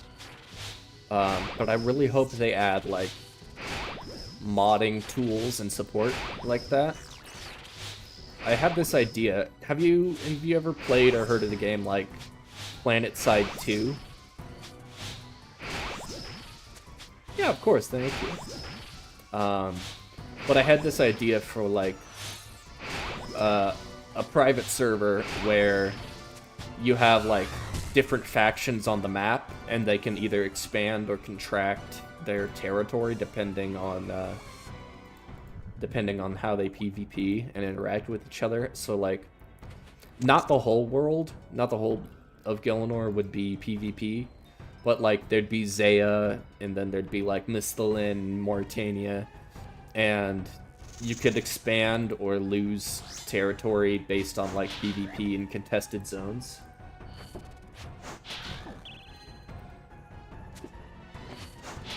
I think that would be an interesting server, where you would have, like, a nice balance of, like, PVMers and people supplying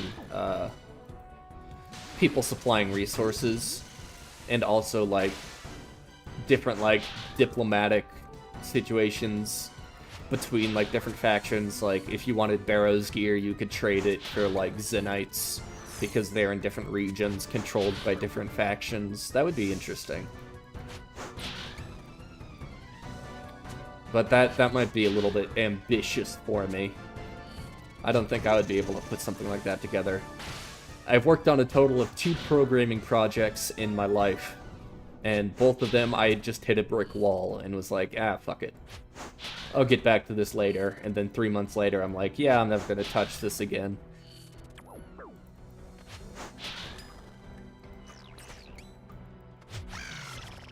But it'd be like a weird combination between Dead Man mode and area locked accounts.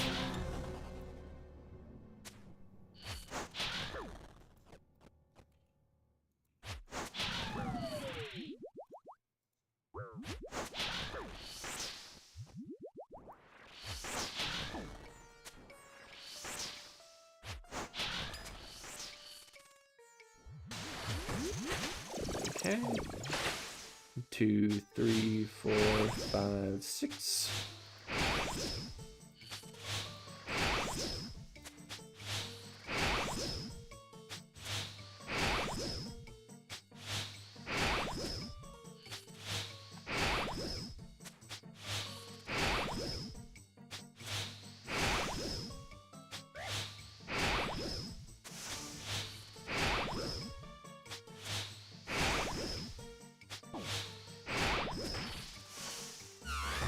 There we go. Let's see that little pop-up. Nope. 1 or 2 more kills for this trip, probably.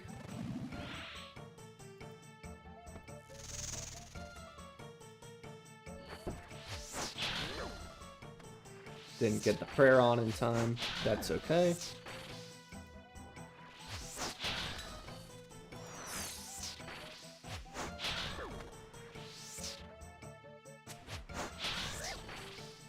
I played a lot of PlanetSide 2. I sort of bounced around between MMOs for a long time. I started on RuneScape. Then after I got into, like, middle school, I tried out World of Warcraft for a little bit. Wasn't really a fan. Played CSGO for a bit there, and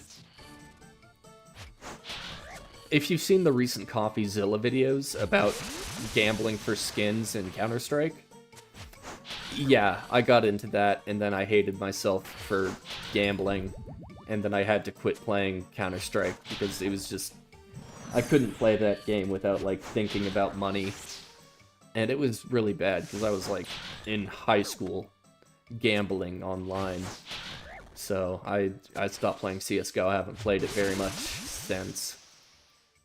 Um, what else? PlanetSide 2. And then, about the end of high school, I got back into RuneScape 3 until the microtransaction trash just got too much for me to handle. And I went to old school. And that's where I've been ever since.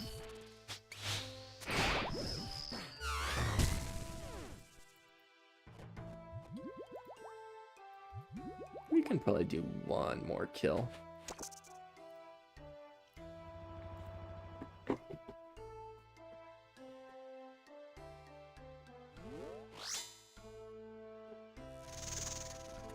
Oh, and every now and then I play Path of Exile.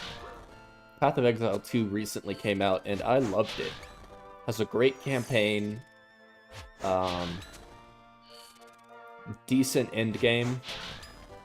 I haven't really played too much of the endgame because it just... I play solo self-found. I basically play Iron Man mode. Oh yeah? 3 or 4 OSRS accounts. Yeah, it is very fun and satisfying to start a new account and just see how fast you progress versus like where I'm at, where it takes like a couple hours just for like half a level.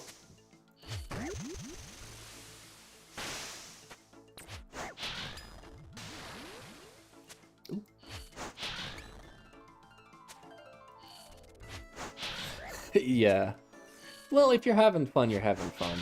Doesn't matter if you bounce between a whole bunch of accounts. I mean, there's those crazy people who do hardcore accounts, and every couple of months they just die from some bullshit or lag or something, and they're like, oh well, start a new account.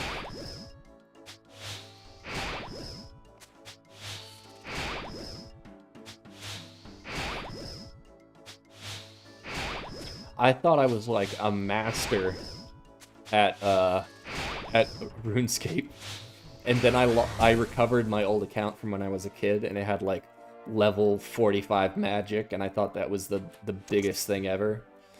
Or I was like just about the level to where I could wear mystics, whatever that level is, and I thought, oh man, I'm such a cool wizard man. Look at my wizard build, It was just like barely able to wear mystics, and I'm like, all right, let's start from scratch. Let's start a new account. Let's see, Jar of Venoms, Divine Ranging, Extended Anti-Venom. 1, 2, 3, 4. One of those.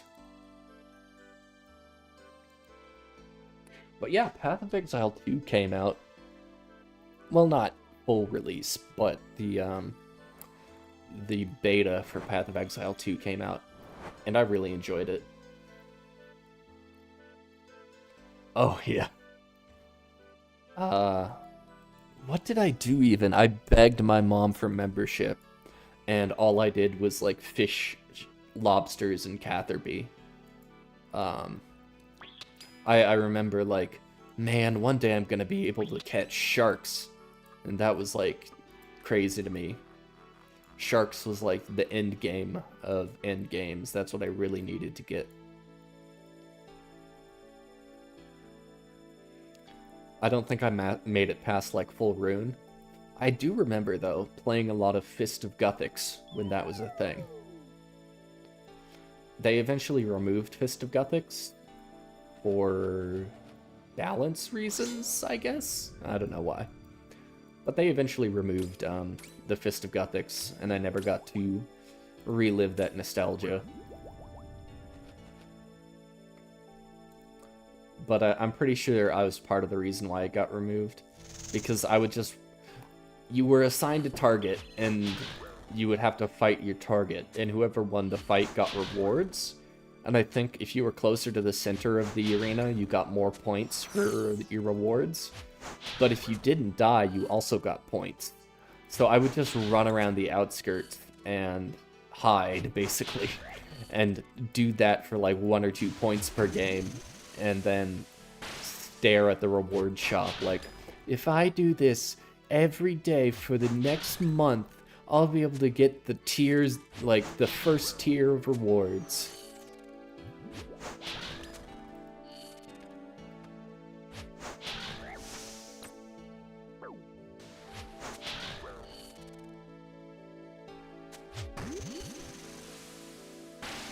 One, two, three, four, five, six.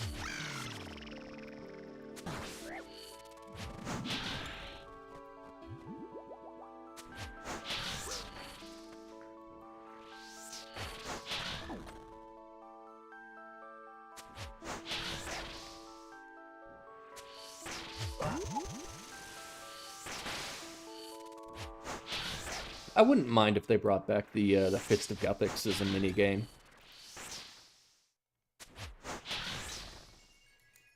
I think it's fine for old school to borrow some like very well liked updates from RS3 and put them in old school. Like anglerfish came from Rock Tales, shooting stars became a thing. What else? I mean, While Gothic Sleeps was a quest back in the day. And that was a pretty good quest in old school.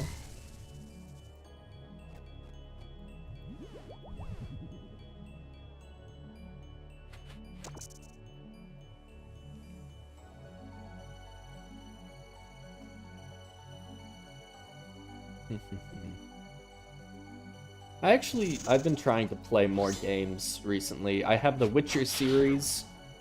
I want to play through the Witcher series. Right now, I'm on Metro. I've been playing the Metro series, and I'm on Metro Exodus right now, which I'm enjoying quite a bit. Oh, I'm sure the quest was really hard in the first one. I watched a video on some of the PvM encounters in that one. Apparently there was like no boss at the time that was very much like the quest boss there.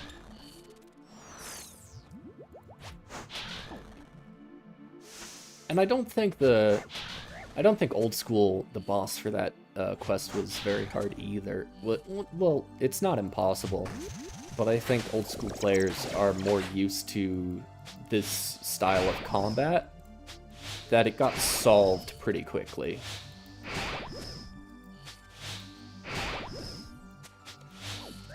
I just think the state of PvM back then was a lot more casual than it is in old school. Like, for people who have done the Colosseum and the Inferno, they would have probably had an easy time if the RS3 version of the boss was introduced into old school, just because they're more familiar with how the mechanics work. Everyone was an idiot back when that came out.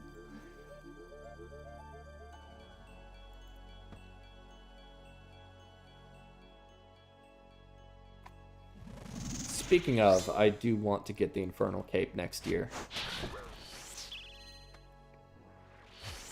I know I can do it. I just need to commit to it, because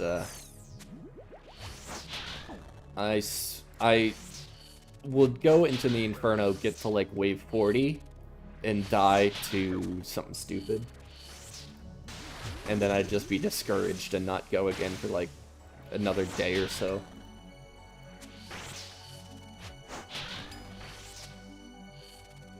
Yeah. I think it was an appropriate difficulty for that time.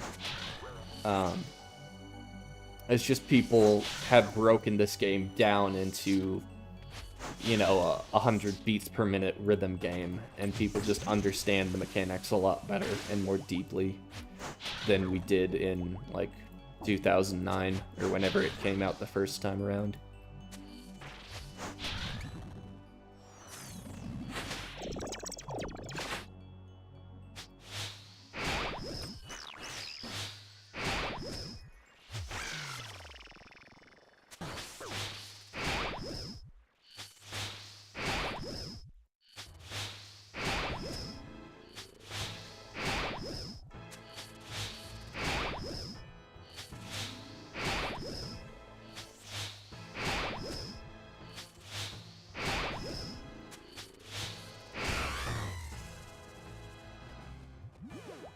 Let's see that pop up.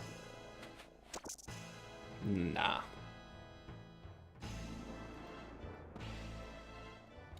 Rearrange things here.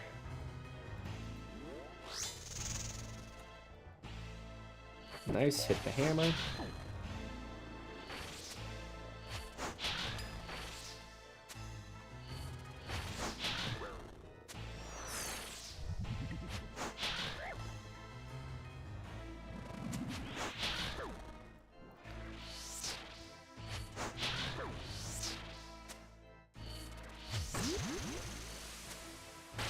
One, two, three, 4, 5, 6.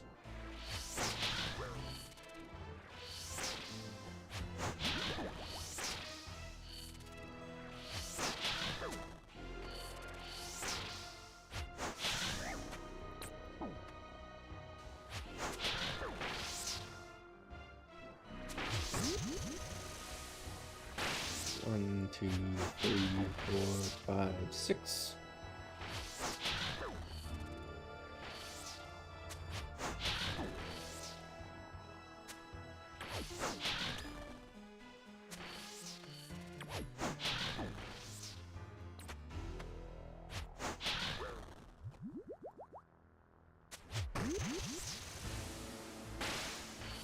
Two, three, 4, 5, 6.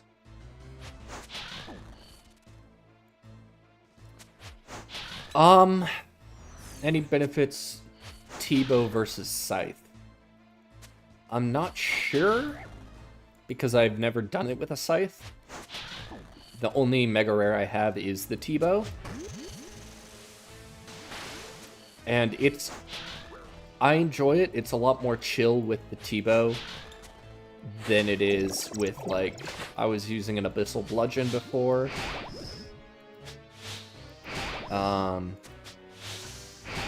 I like the T-bow because it's I guess they're both 5-tick weapons, the Scythe and the T-bow. Maybe the Scythe is probably more accurate.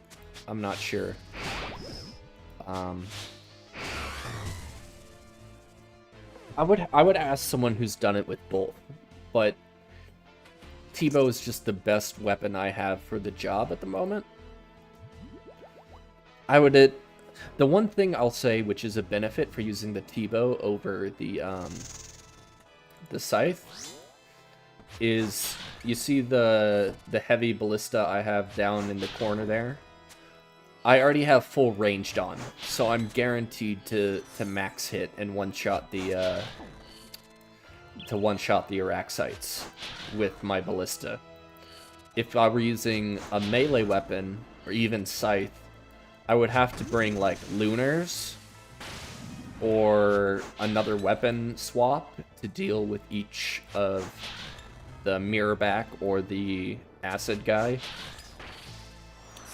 But I can just 2-item swap and one-shot the guy just like that, because I'm already in full ranged, which is a little bit more convenient for me than having, like, a 4-way or weapon swap. You know, it's a little bit more relaxed with ranged, I'd guess. Probably not getting any speed chaser times or, like, super fast times, but I can just, like, 1-2, one-shot. There. Don't have to deal with it at all. Very relaxed.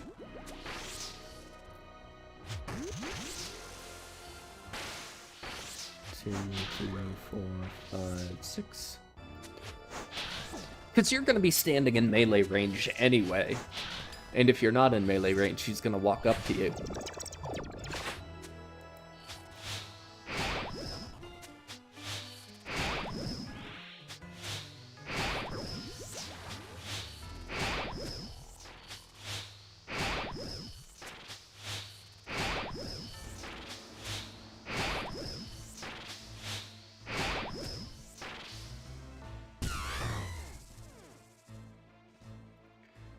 Let's see it.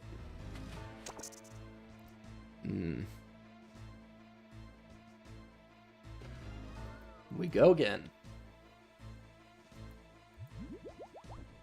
I've seen most people do it in Melee, which I guess is sort of the meta, but I feel like T-Bow outranks a lot of the melee weapons.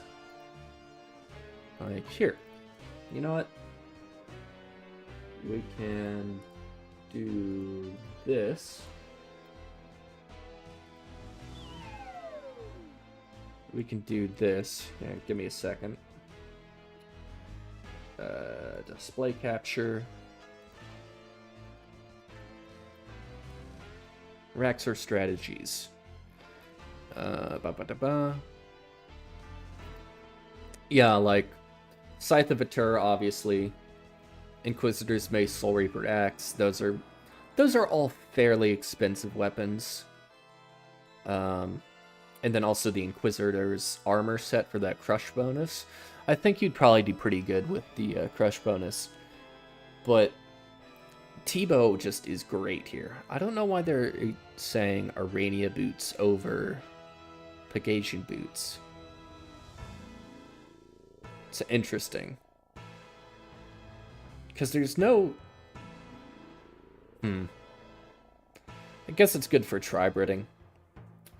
But yeah, I'd say Twisted Bow Missouri offers better damage than the Abyssal Bludgeon, but is significantly outclassed by Scythe of Atur, Soul Reaper Axe, and Inquisitor's Mace.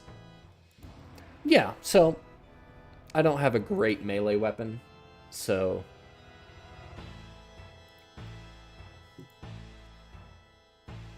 T-Bow's just the best I have at the moment.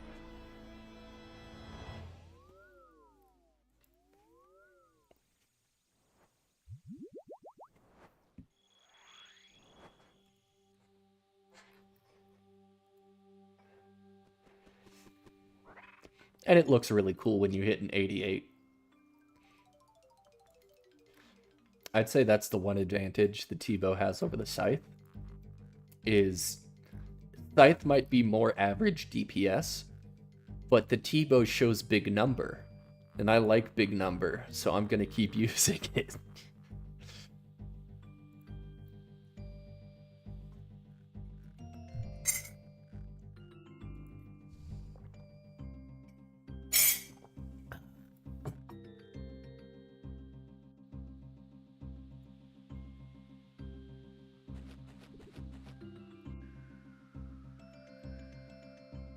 Yeah, Scythe is definitely best in slot.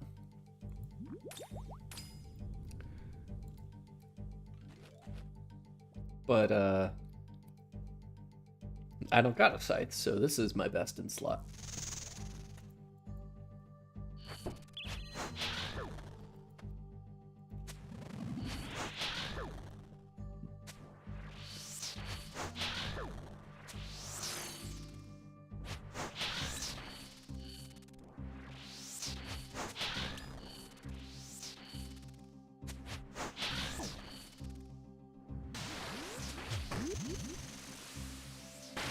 One, two, three, four, five, six. But that is my next big purchase, is Scythe. I'm thinking... I can actually, after this trip, I could go show you my bank and what I'm planning to sell for the Scythe.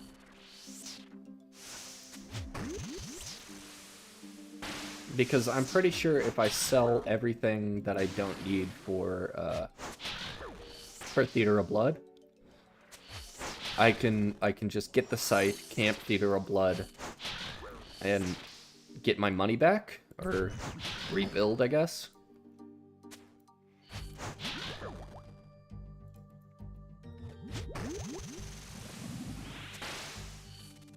Because Scythe is just so good at Theater of Blood.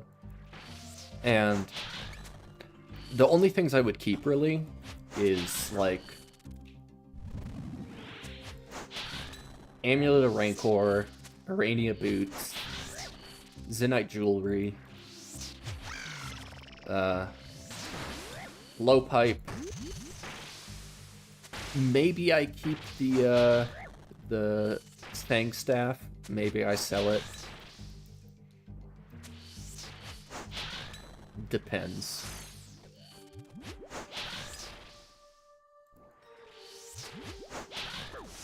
Depends on how I'm feeling.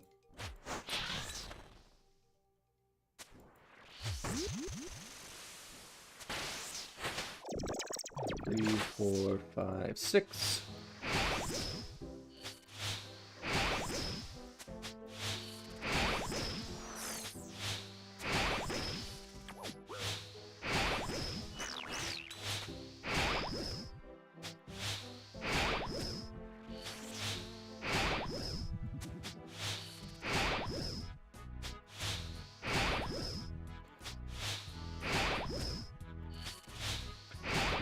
Theater of Blood is, Oop. That could have been bad.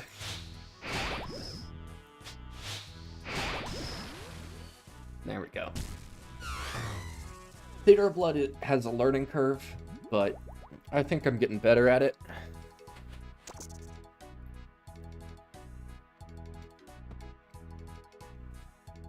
I think I would keep the bare minimum to do both Chambers of Zarek and Theater of Blood.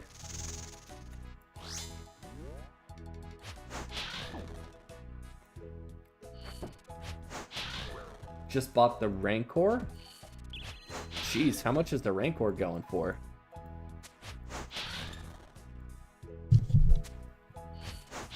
I mean, here's how I look at it. If it's an upgrade you're going to keep for the rest of your playthrough, that's fine, right? Like, I'm never going to sell my T-bow.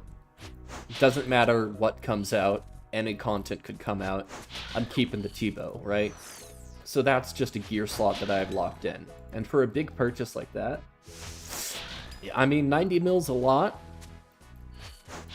but it's best in slot. So if you're just going to get the best in slot and hold on to it, you know, you'll make your money back eventually by using it.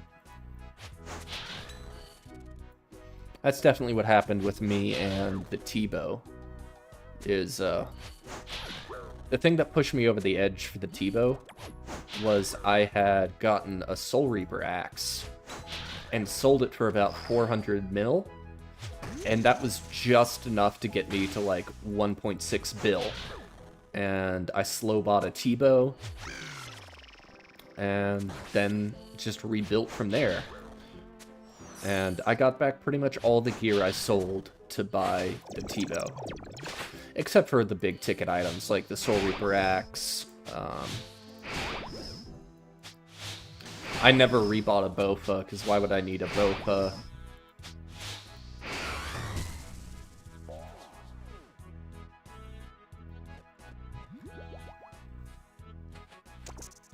The first thing I did, actually, after I got the T-bow was do, like, 800-ish, 7 to 800 Commander Ziliana kills. And, got a couple of drops there, and then went to raids. Buy it once and forget it, that's right.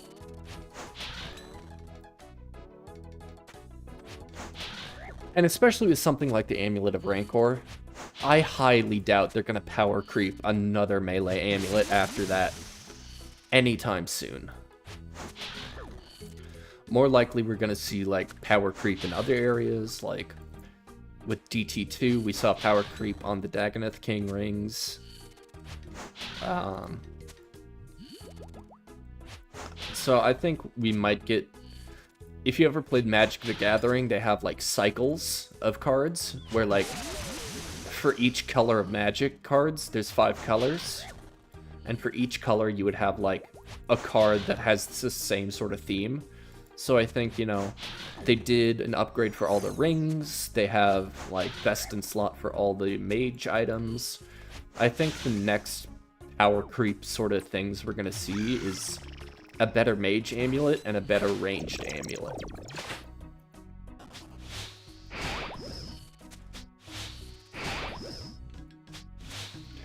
And then potentially, sometime in the future, maybe an upgraded like mage cape. Because that would probably be the next like big wave-based in-game PVM update that they have to do. It seems like the obvious choice, right? Like, you have the Inferno Cape, you have the Quiver. Might as well do, like, a mage equivalent of that.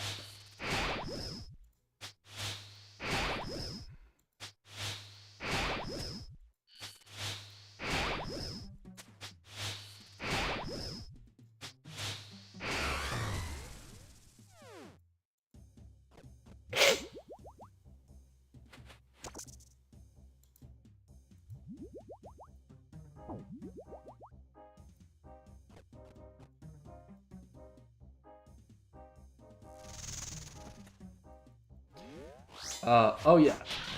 Upgrade for the Mage Arena 2 cape. And please, for the love of God, don't let it be in the wilderness. Let it be like another Inferno or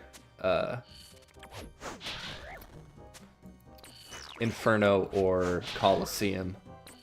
I don't want Mage Arena 3 to be another wilderness activity. That would just be awful. I don't think, like, you necessarily need something like that. I'm just saying that it seems like the next logical option for upgrade. Because they have the Fire Cape and the Ava's Attractor, or the thing that I'm wearing right now, the blue backpack. And then those each have an upgrade through a wave-based minigame. So, if they were going to do another, like, end-game wave-based minigame, I'd say it would probably be a Mage Cape upgrade.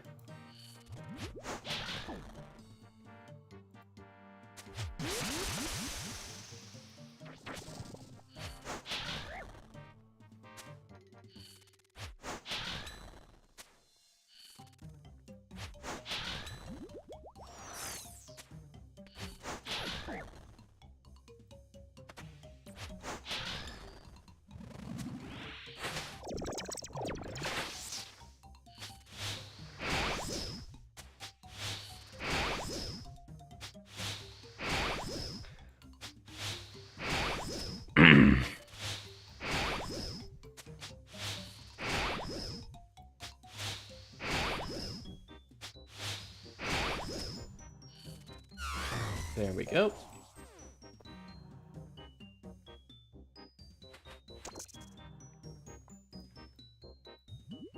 Can probably do one more kill.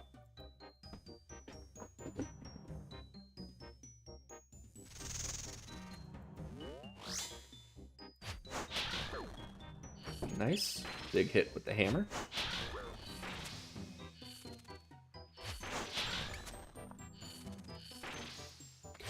I know BGS is better in a lot of cases, but I just like the Dragon Warhammer. I like its consistency. It's just flat 30% every time. No worrying about hitting a 2 with the BGS and just being screwed.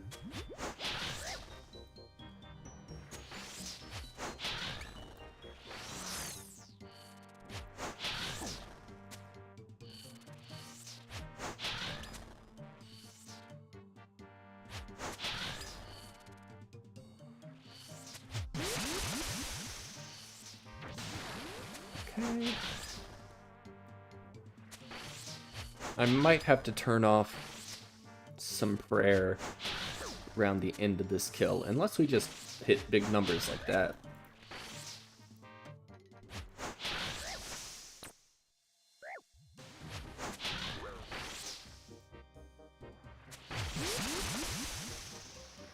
Man, we could just rip through this last phase and be done with it.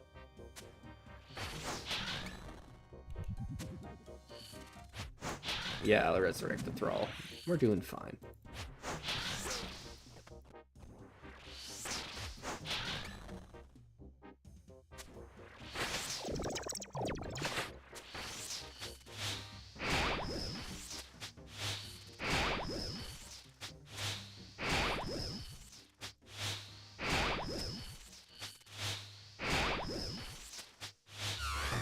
There we go.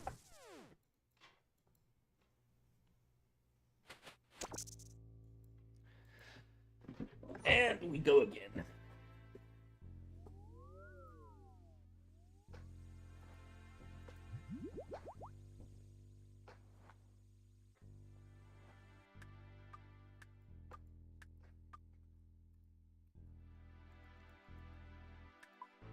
I love the potion storage. I don't need to deal with 3-dose, 2-dose, 1-dose potions. It all just goes straight in here.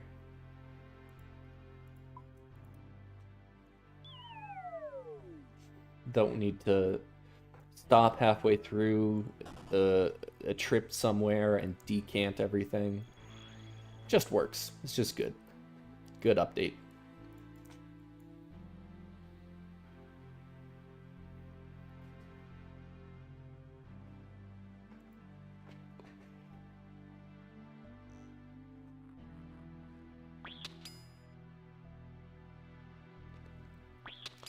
31 more chances at the pet.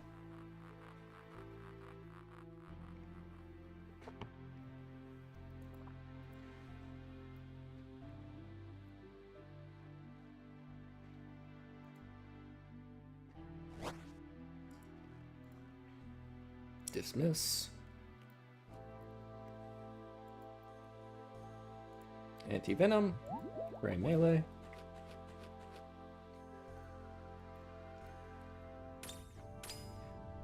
I don't know what I'm gonna do after I'm done with the Slayer grind. I think because I have my last semester of school coming up, I think I'll AFK fishing to 99 while working on other stuff.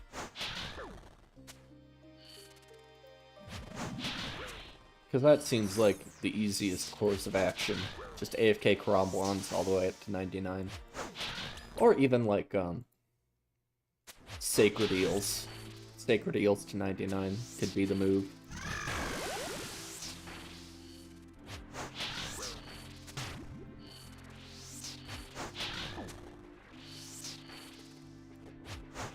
I know it's a mistake that everyone makes, but rune crafting and agility are probably going to be my last two 99s.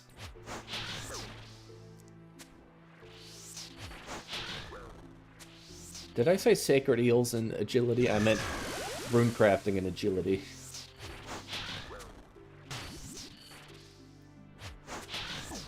Could do barbarian fishing for a little bit of agility XP, but nowhere near enough to make that big of an impact.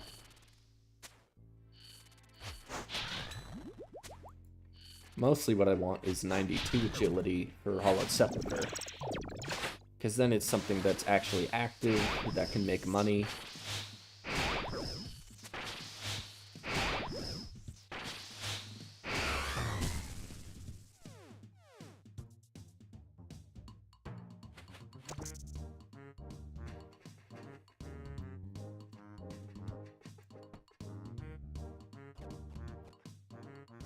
Oh, sweet. You got the Rift Guardian?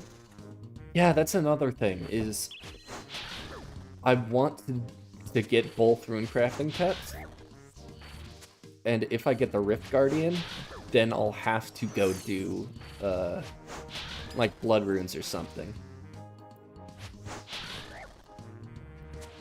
Ah, yeah. Spicy stews are your friend. That's what I'll say. If you can not do 5 levels of runecrafting and just spicy stew, I know it's a lot of RNG and you probably go through like 30 to 50 stews before you get the boost. I felt like doing that RNG gamble was a lot easier on me than 5 levels of runecrafting.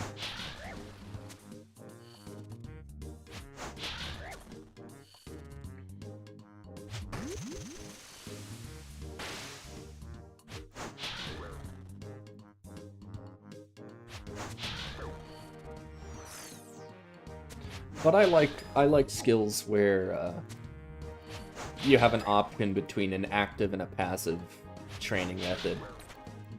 Like, if I'm doing work on something else, I'll probably be doing, like, Blood Runes and Thea. But if I want to, like, actually focus, I'll probably do Guardians of the Rift.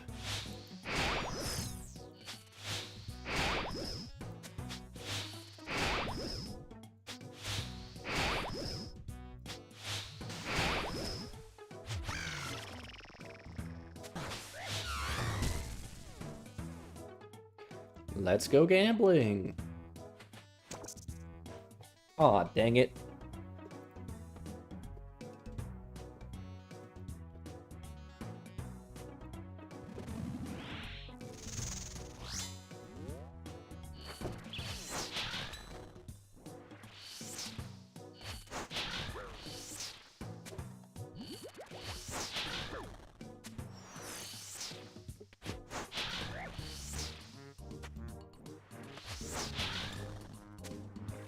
Oh no, I have to sneeze. Never mind. Thought I had to sneeze. Don't actually.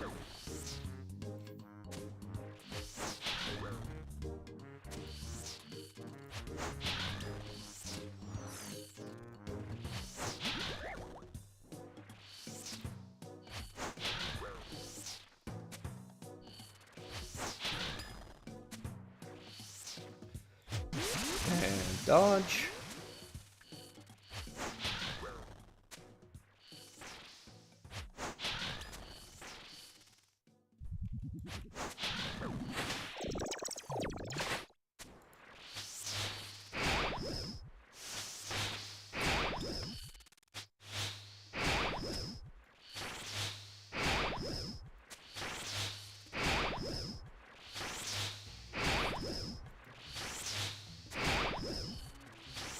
Yeah, you gotta time the T-bow hits correctly, because you always lose one tick on this last phase because of it just being 5 tick.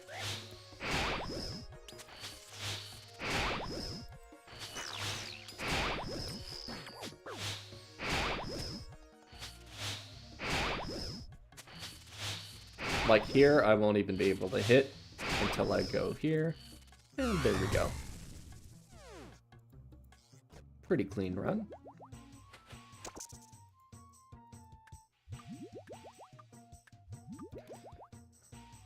Repot. Summon a Thrall. Hammer hit. And off to the races.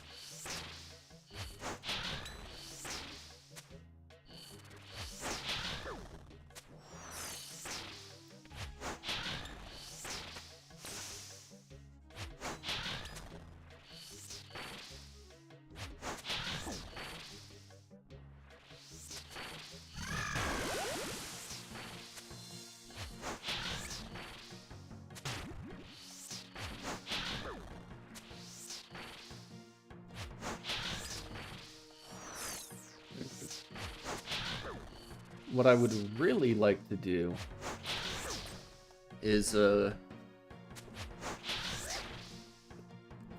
obviously the Inferno, but get good enough at the Inferno to go for the Zuck pet.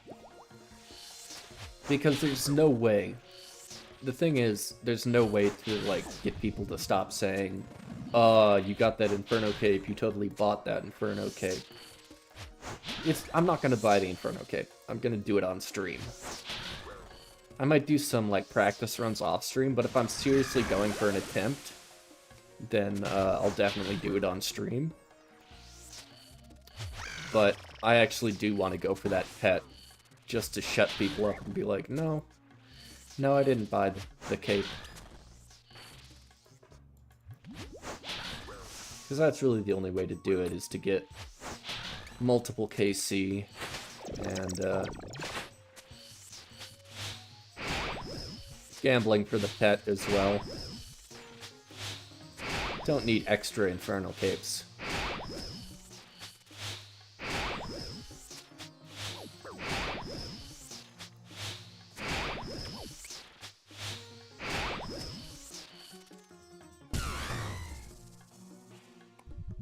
Let's see.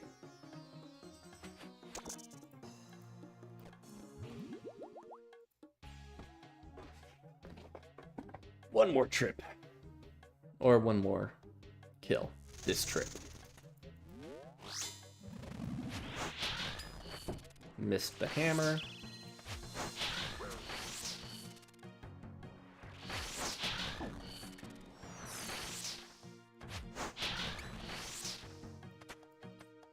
Misclick the food.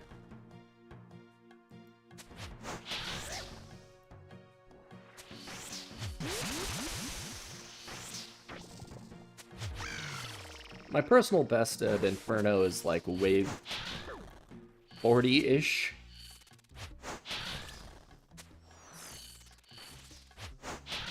I know I got stuck on a double blob wave.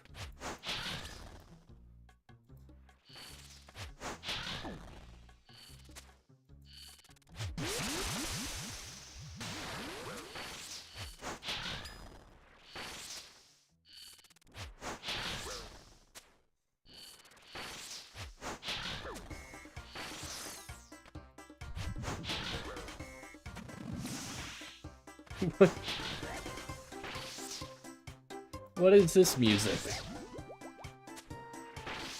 This music does not fit the atmosphere whatsoever.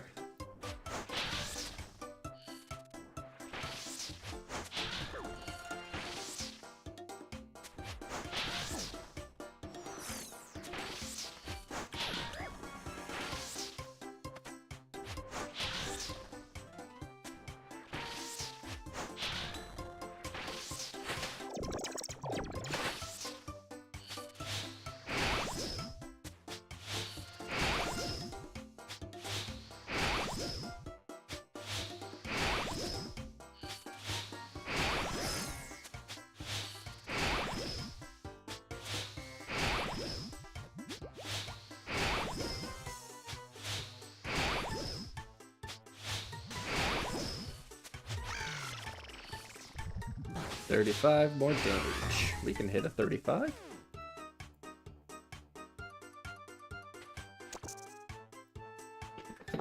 Oy. 26 more tries. Let's switch that music for now.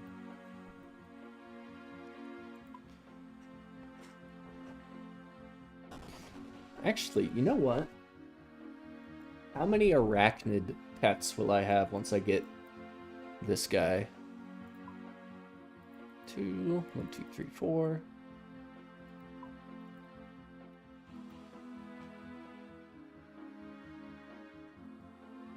How many arachnid pets do I have now? We have Scorpia and Sriracha. And then we'll have Araxxor. And then there's Venenatus, which I don't know if I'm going to go for. And then there's Verzik, which I'm definitely going to go for.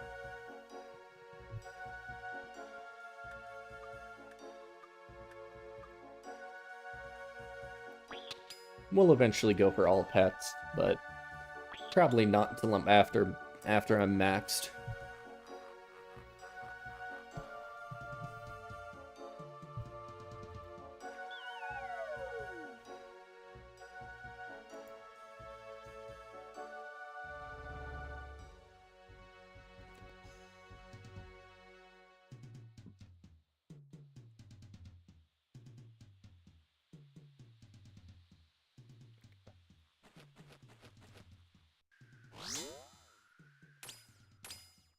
Extended anti-venom.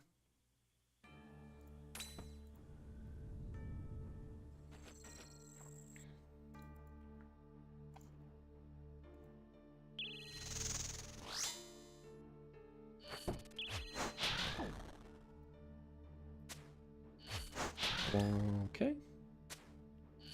Summon it for all, don't forget.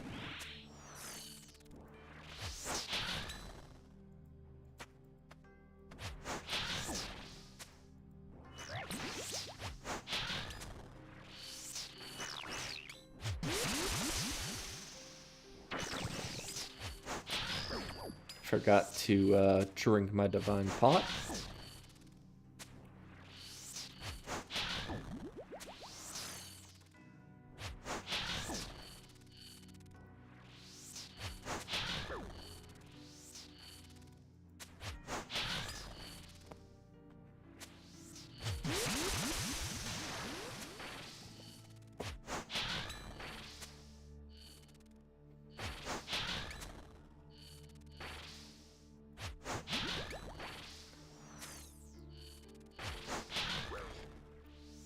I really hope I get it. I get the pet this this trip.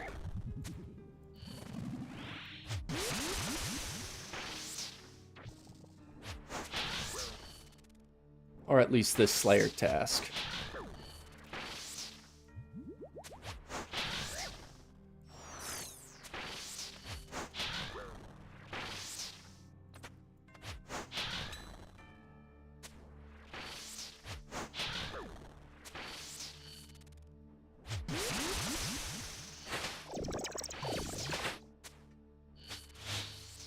But you never know. Could get spooned, could go dry. 50-50.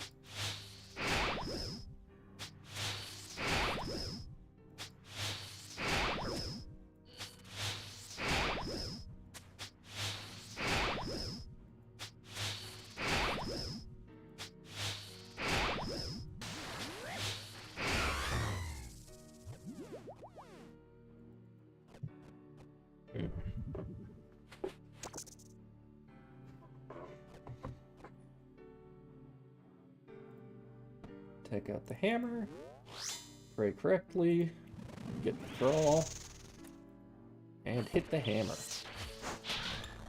Perfect.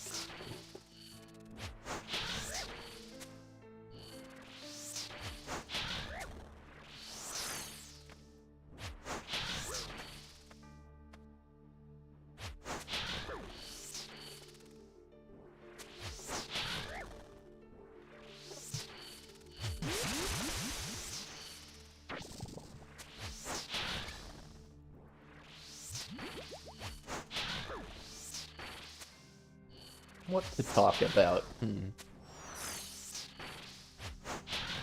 I need to finish reading the RuneScape book that came out about a year ago. I was doing a live reading on here, reading a couple chapters per stream, and I've been enjoying it. I just haven't read it in a while. Need to get back on that. It's a good book, but it borrows more from RuneScape 3 lore than it does old school lore.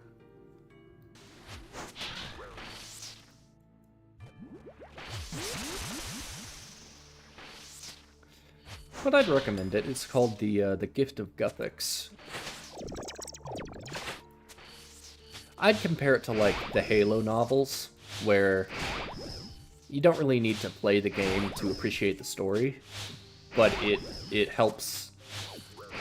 It helps if you played the game, because then you can like recognize different things, like the cities they're in. You get kind of a better idea of where the action is taking place because you've been in the game world.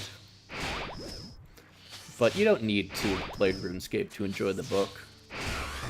And apparently another one came out recently, which is why I kind of want to finish the one that I'm already reading.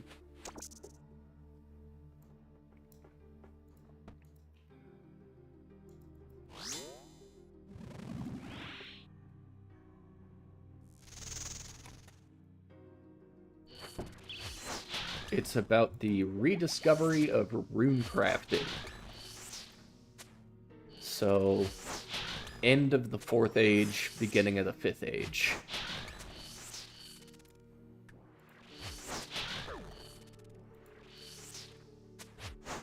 I might be getting this wrong.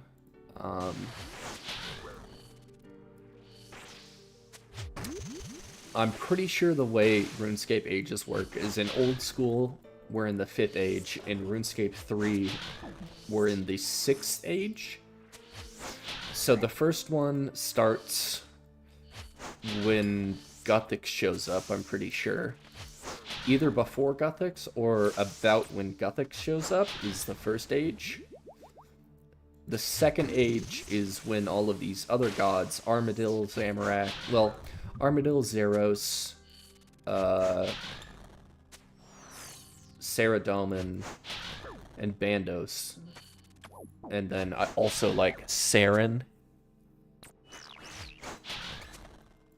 Saren shows up. And that's like the 2nd Age.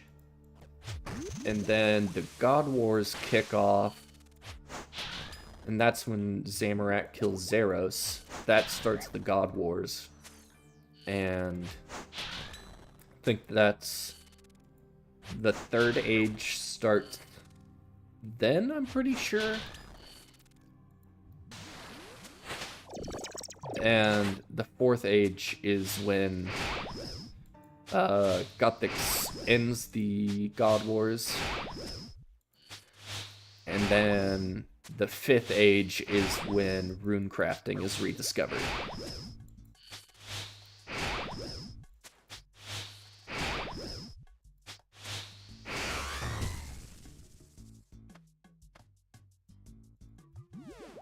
Show me that, Pat. Would have received an elite clue scroll. I should probably do that.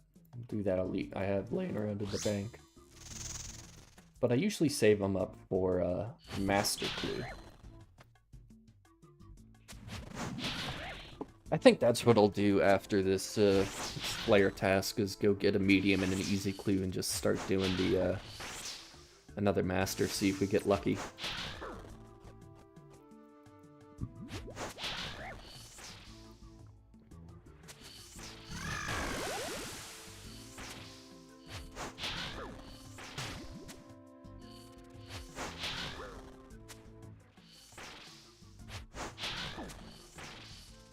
First thing I'll do is use my Slayer Cape, try and get a back-to-back Araxxor task. But if that doesn't work, then I'll go do a Master Clue.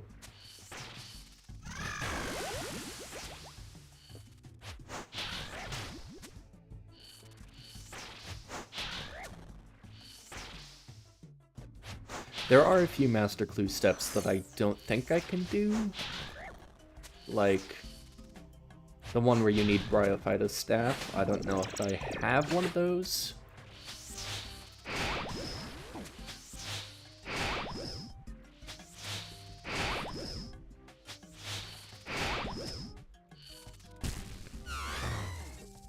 But that's like one clue step that I can't do.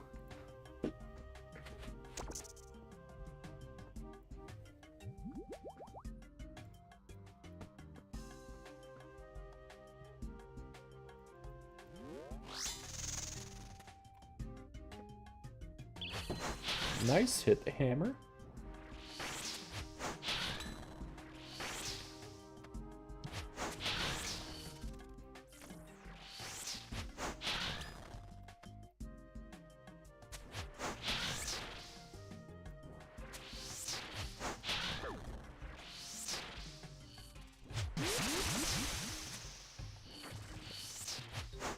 That's another pet that I want. That's sort of a long-term grind, is the Bloodhound pet. Dog with a hat.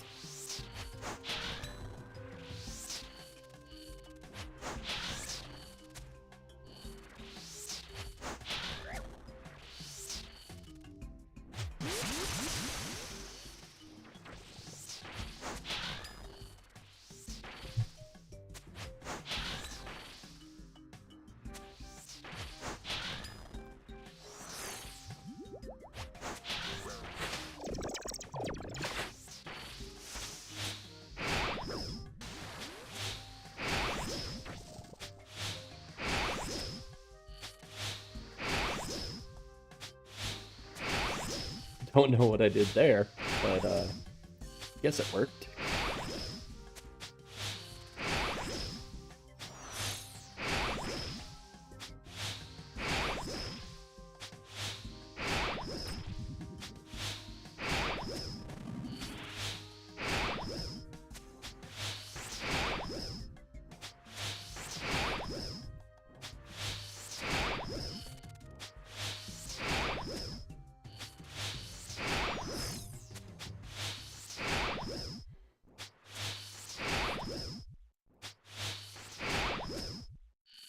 Nice.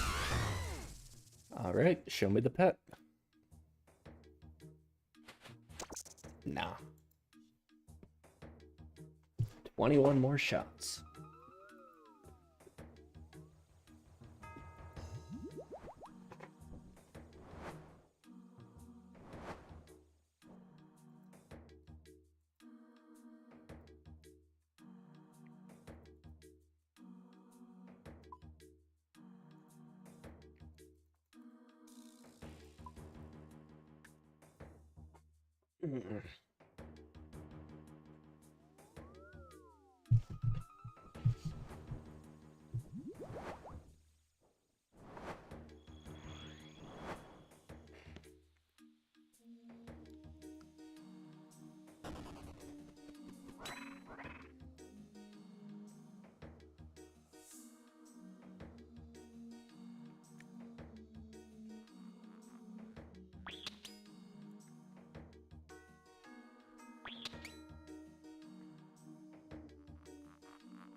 Alright.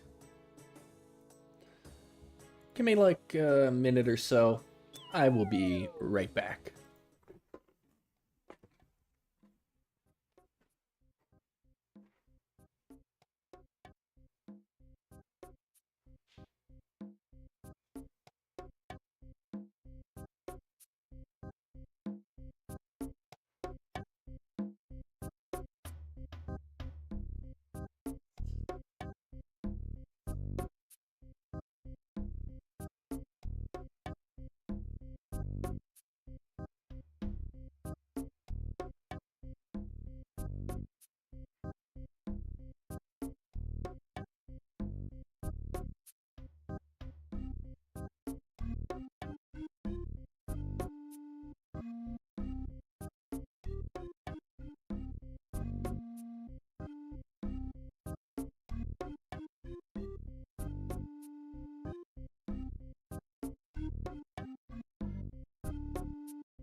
Okay. Back at it.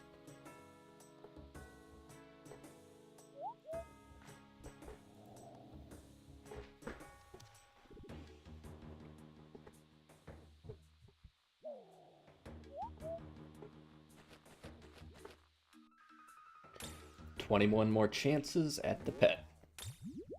For now. We'll get more chances with another Slayer task, probably.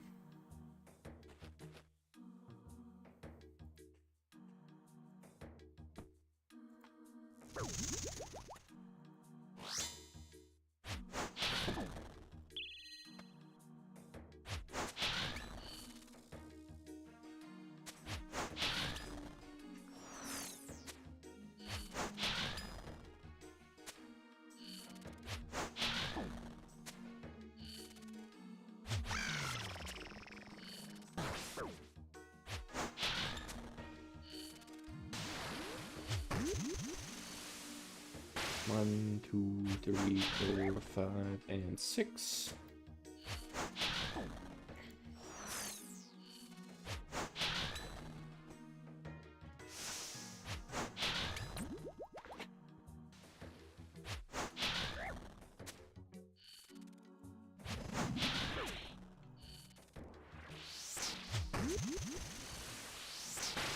One, two, 3, 4, 5, and 6.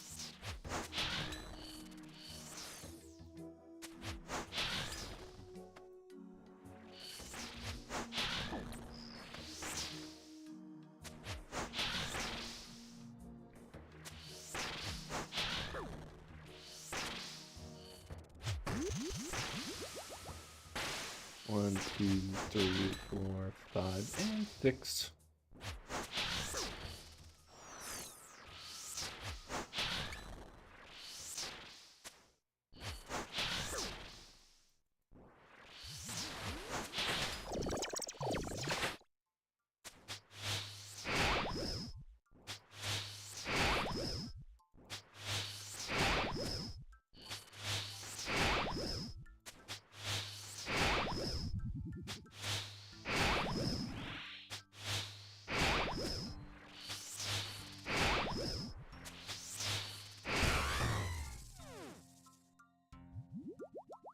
Show me the pet. 2077. No cyberpunk pet for me.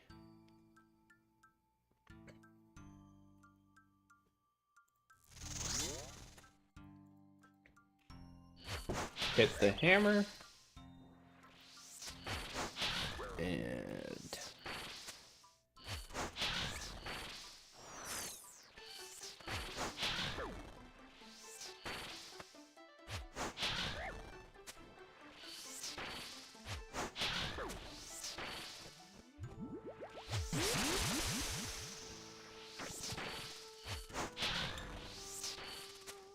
there we go.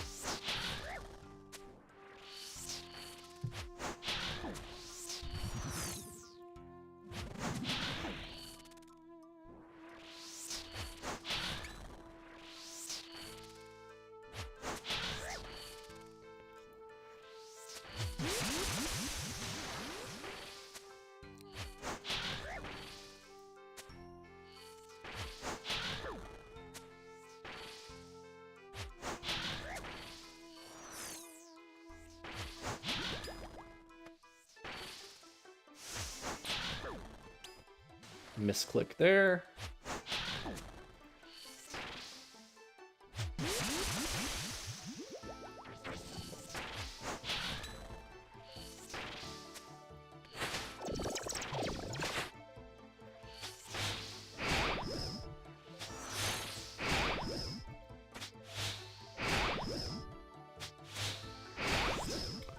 Just DPS him down.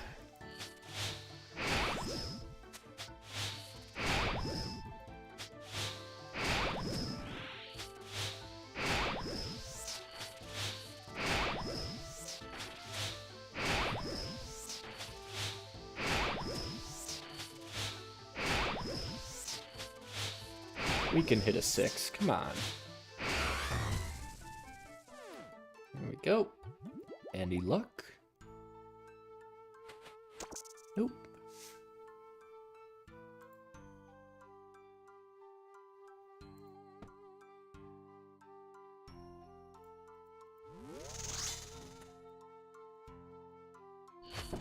Missed the hammer, that's okay.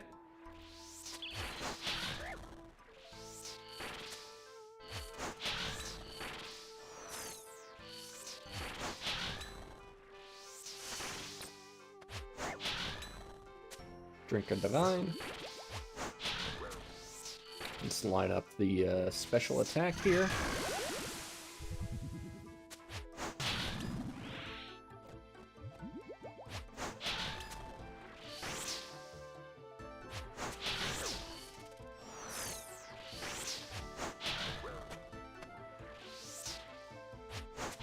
Two, three.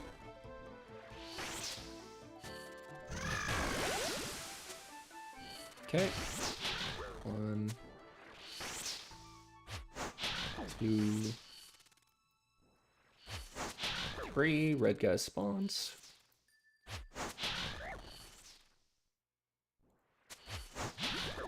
Drink our anti-venom.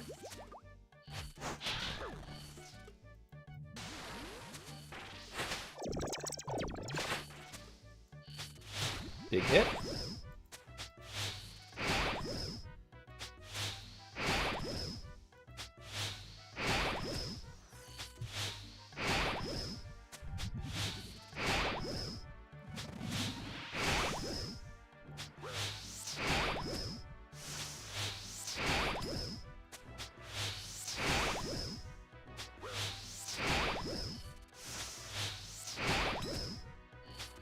We can hit a 22.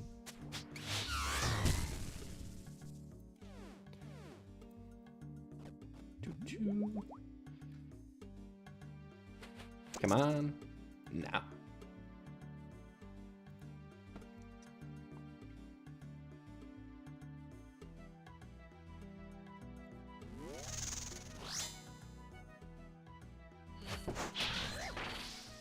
Good hammer hit.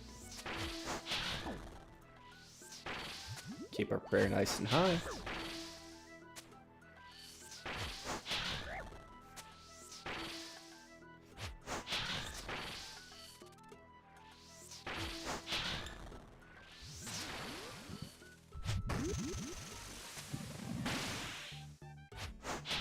Four, five, six.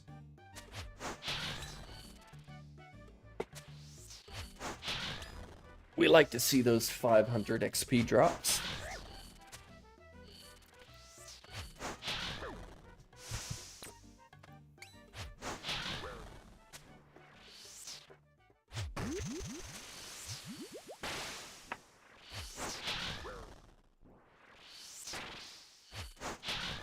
Don't know why I ran there.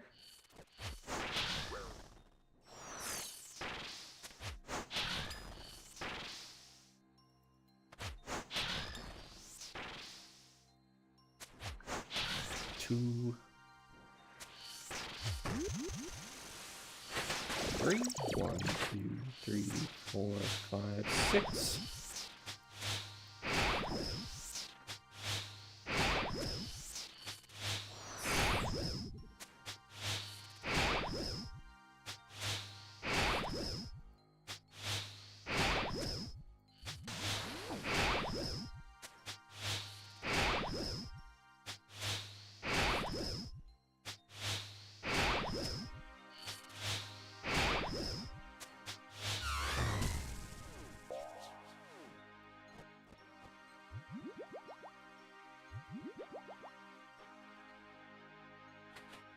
No luck.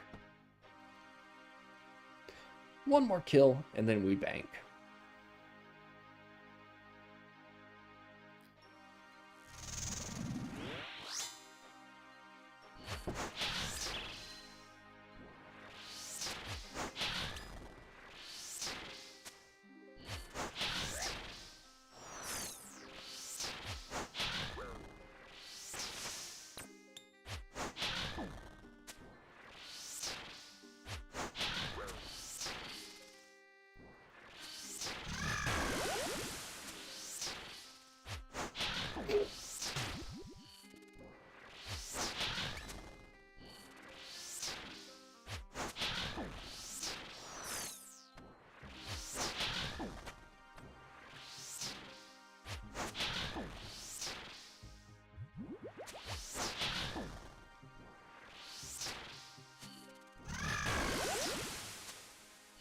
I'll probably watch a movie after this stream. 3-hour stream's pretty good.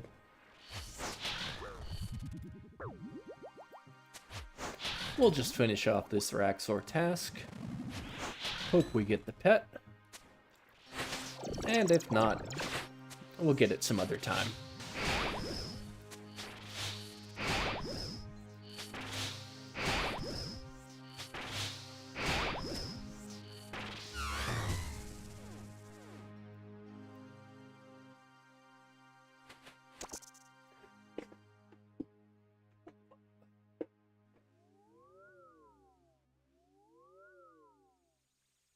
Drink the purple drink. And Grand Exchange.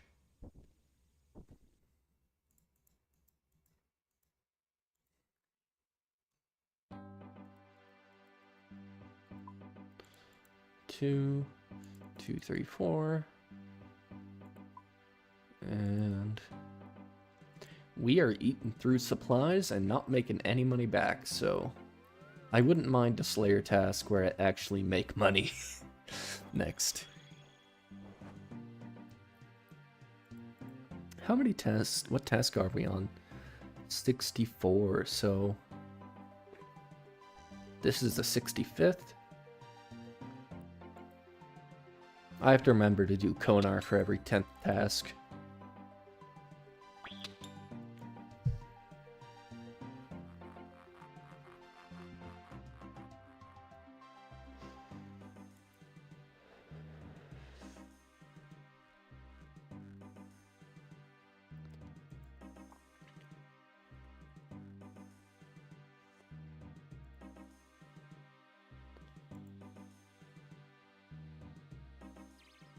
Alright. Back to it. Extended anti-venom. We still got a divine going from last trip. And into the cave we go.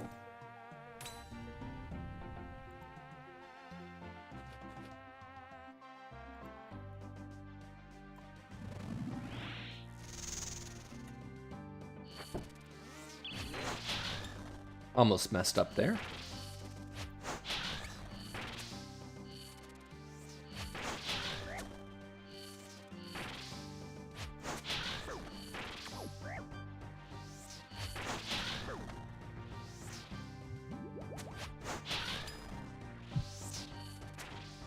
Just gotta get the prayers right.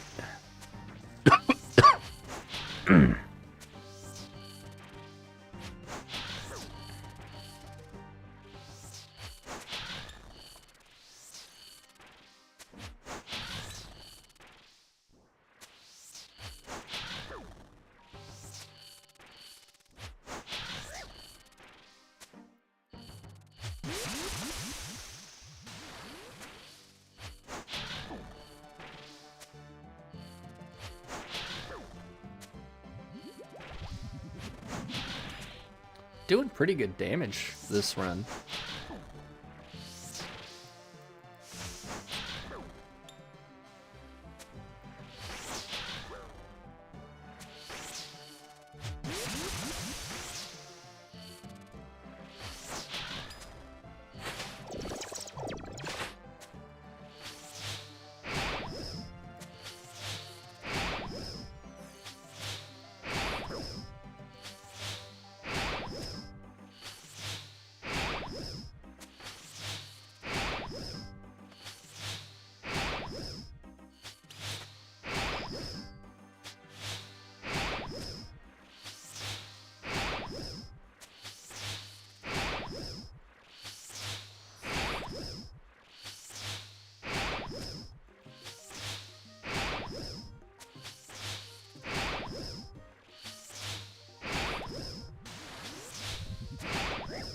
Oh.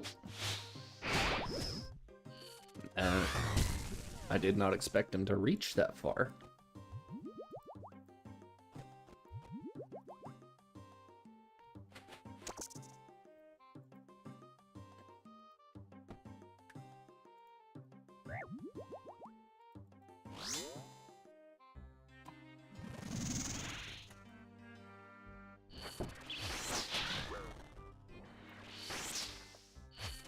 Ooh. Okay. Only 15 chances left this task.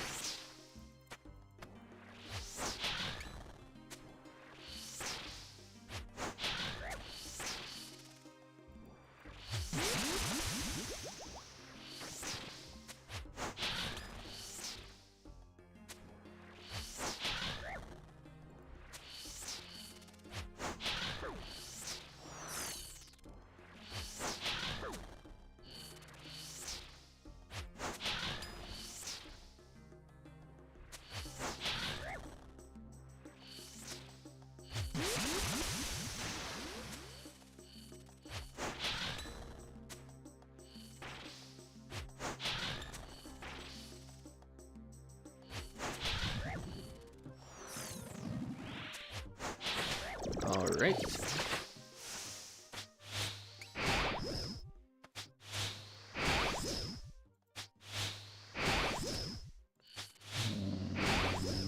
Okay.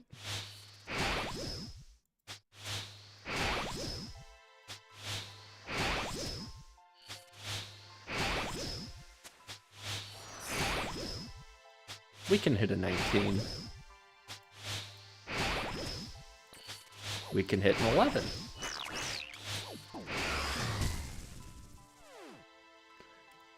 Show me the drop. Never lucky.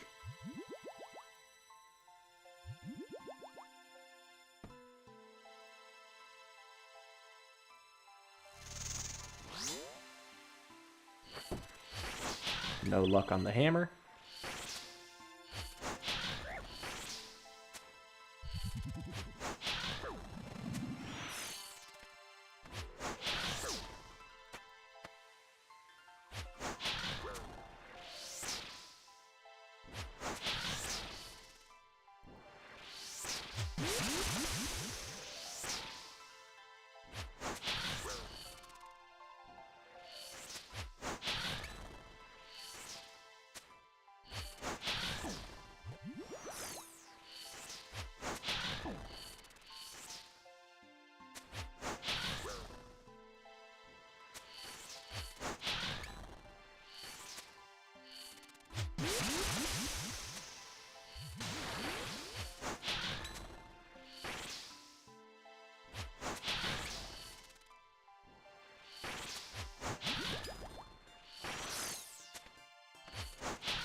We can hit a 76.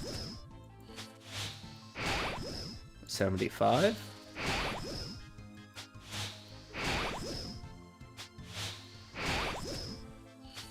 27, we can hit that.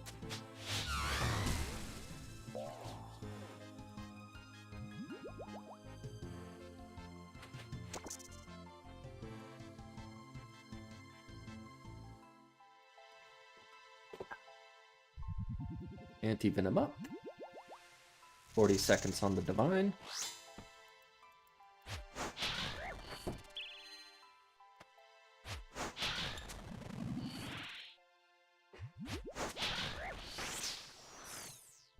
$20 seconds.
148.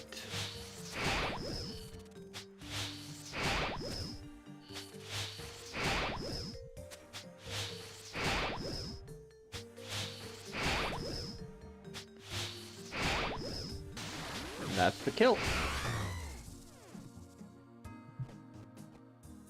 Do a little spin for good luck. Nope.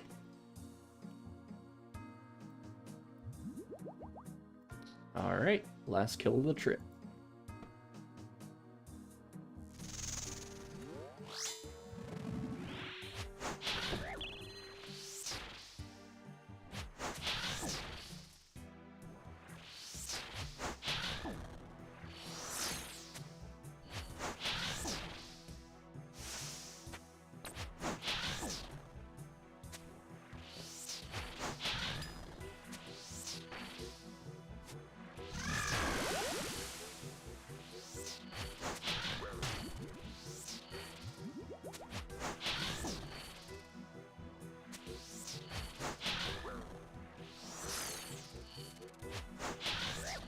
Wait for him to come in a little bit, and then turn and hit.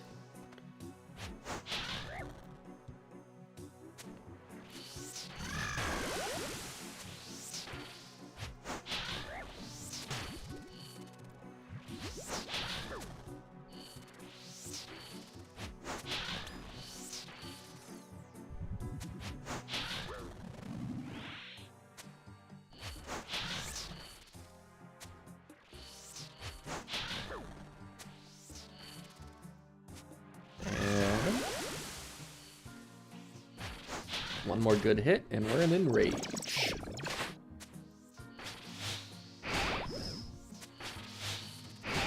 Nice, we like to see those. Nice, we like to see those.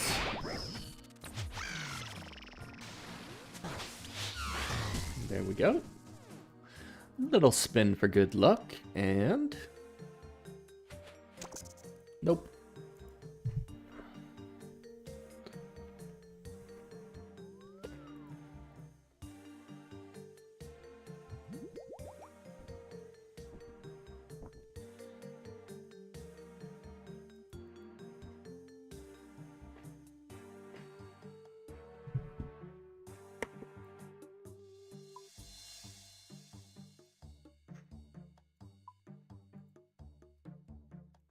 No, I'm not talking too much, but it is getting a little bit late.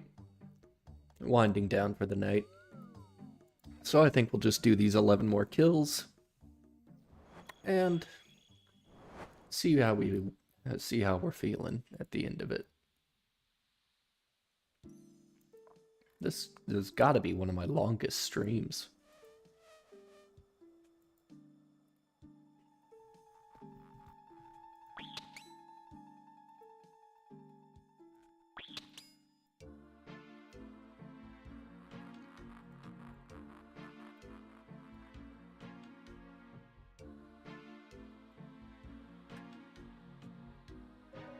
Divine Ranging is almost out. Let's walk the rest of the way to the cave. Save a little bit of run energy.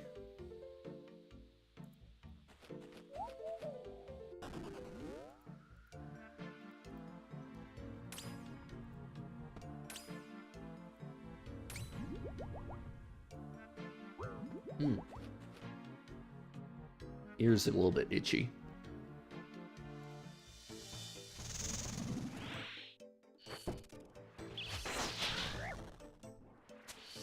Hit with the hammer. Nice start.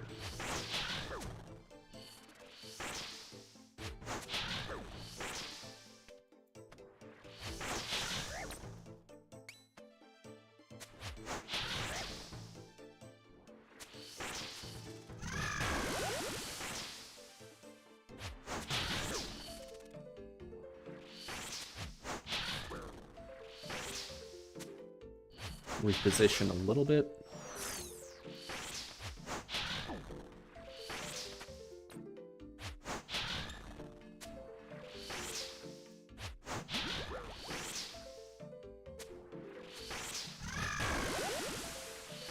I ran right into that. That's my own fault.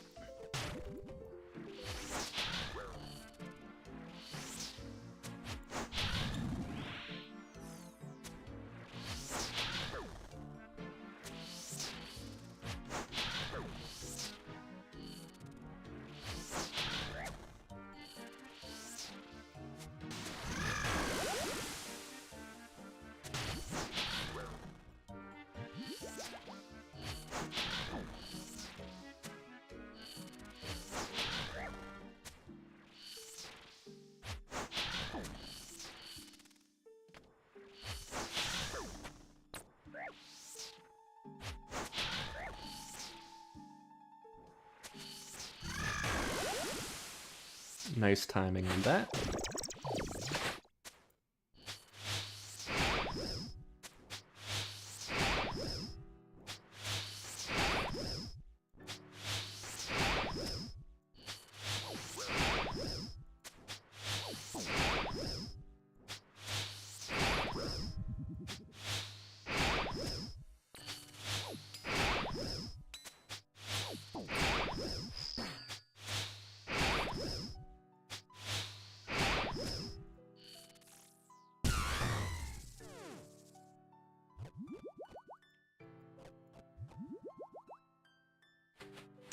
Nothing.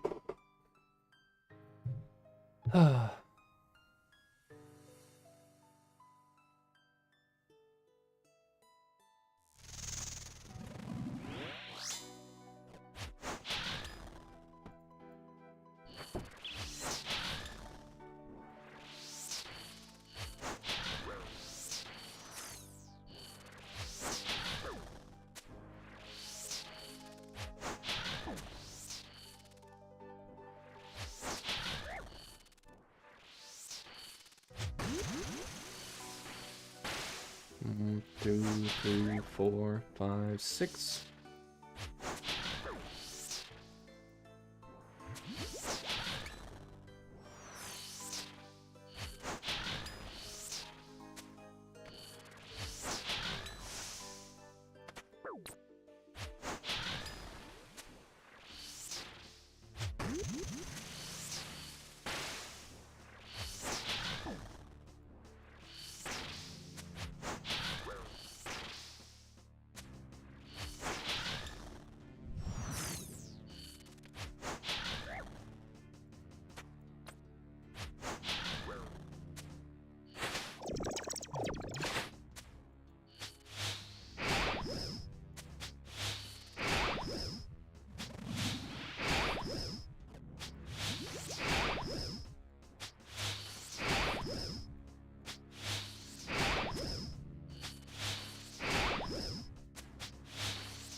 Nothing.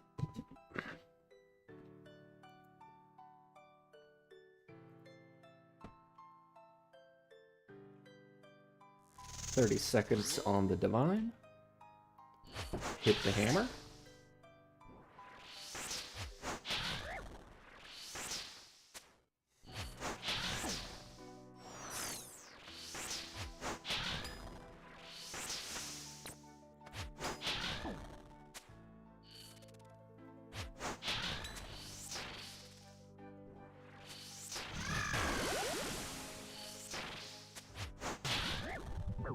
Divine's out, Thrall's out. Resupply on everything. Mirror back.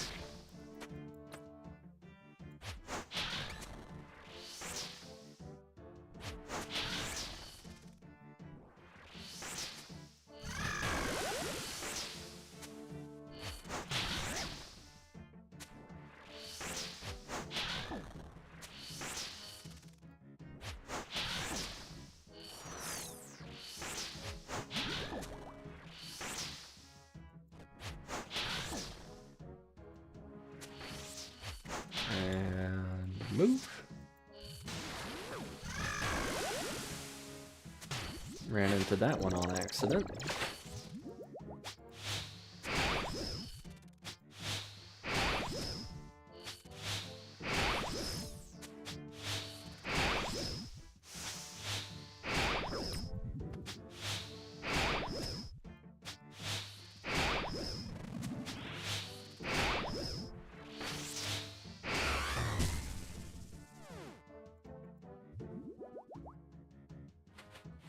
Nope.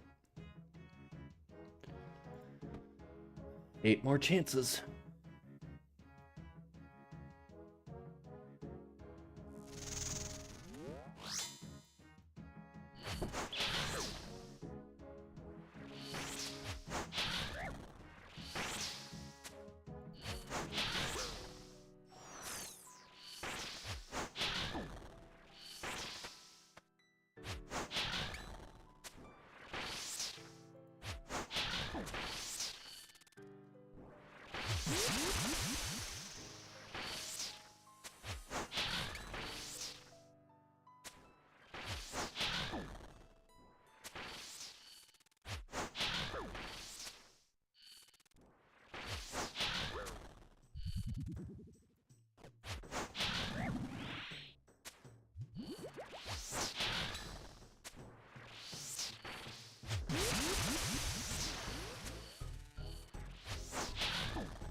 Okay.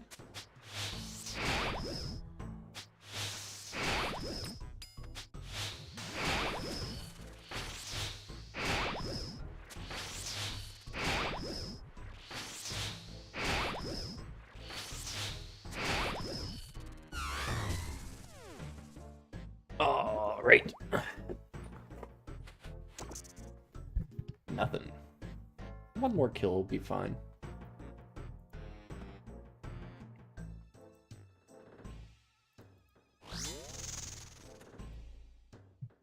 Nice hit.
And we can hit it 3. We can hit it 2.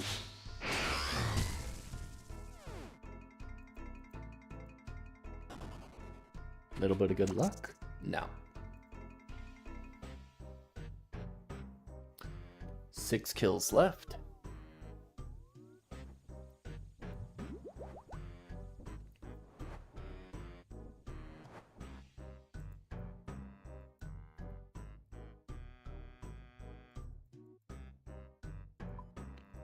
Two, 3, 4, 5, and then 1, 2.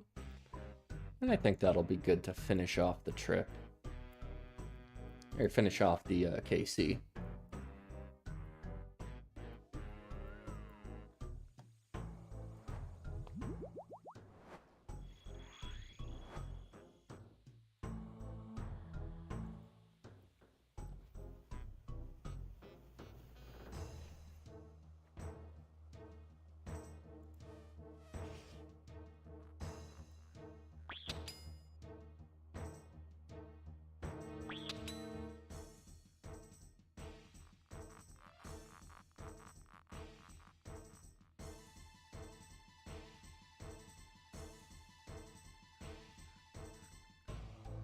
This should be the last kill of the trip. The last trip of the task.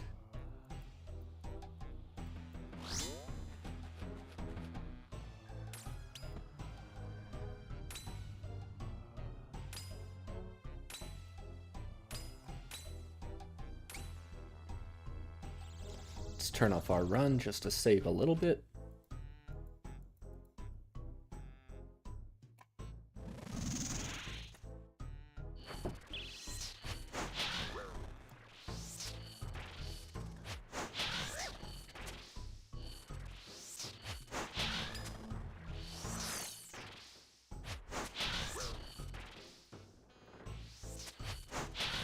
Move around.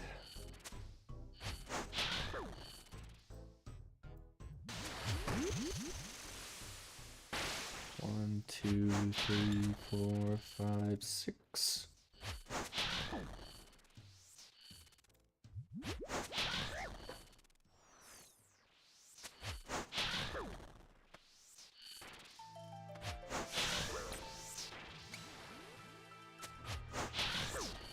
And acid walk now.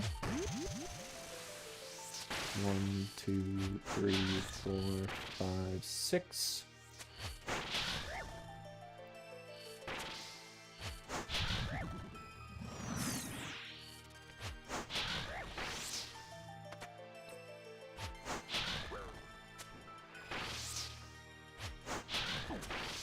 Acid walk now.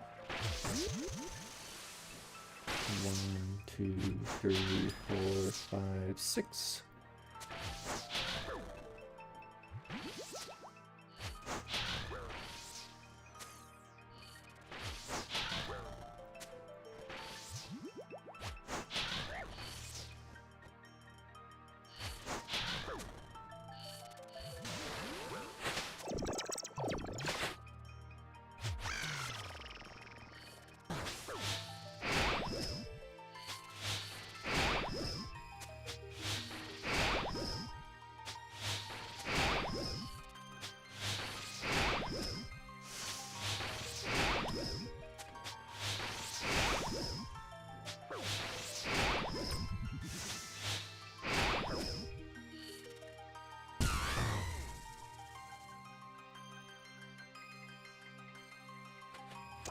No luck. Would have received an elite clue.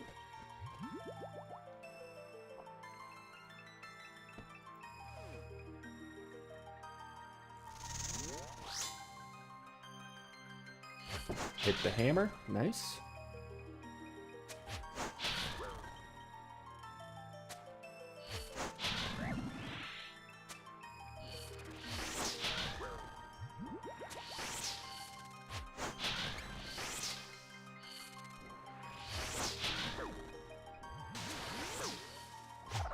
Unfortunate.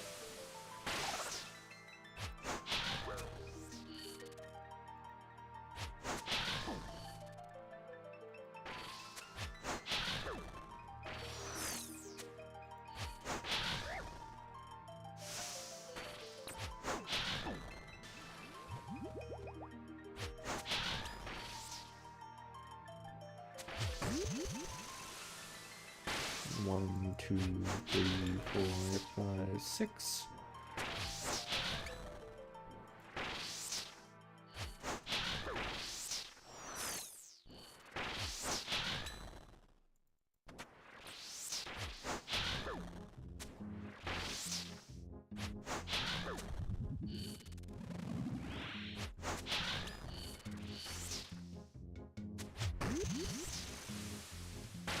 One, two, three, four, five, and six.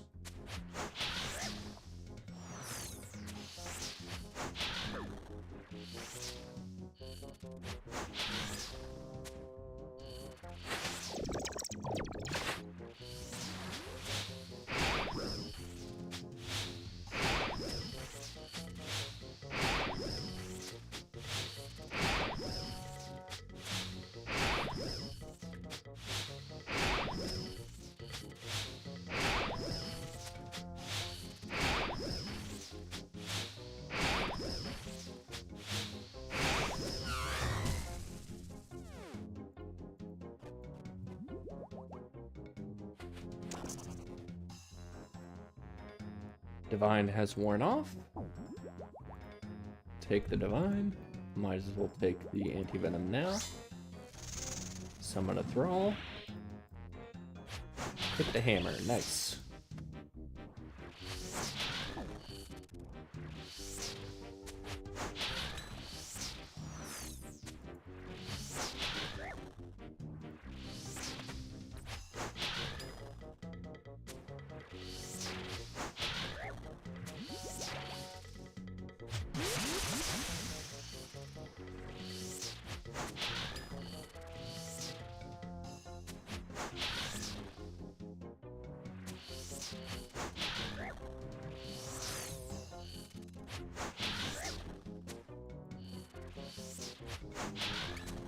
Alrighty. Get him positioned correctly. Big 80 damage.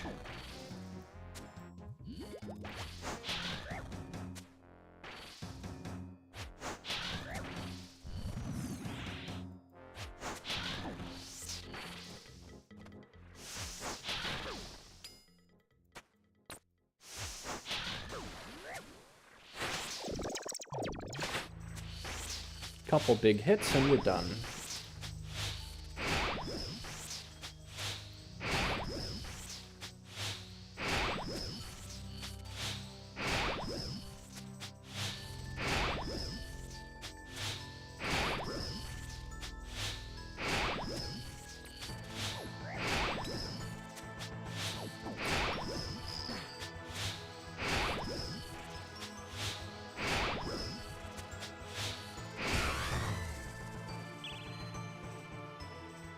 Eat and drink.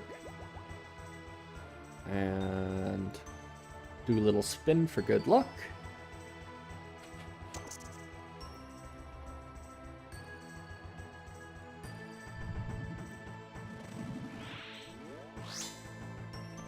This has to be like the meta for getting elite boost rolls for the amount of times I've seen that suspicious feeling come up.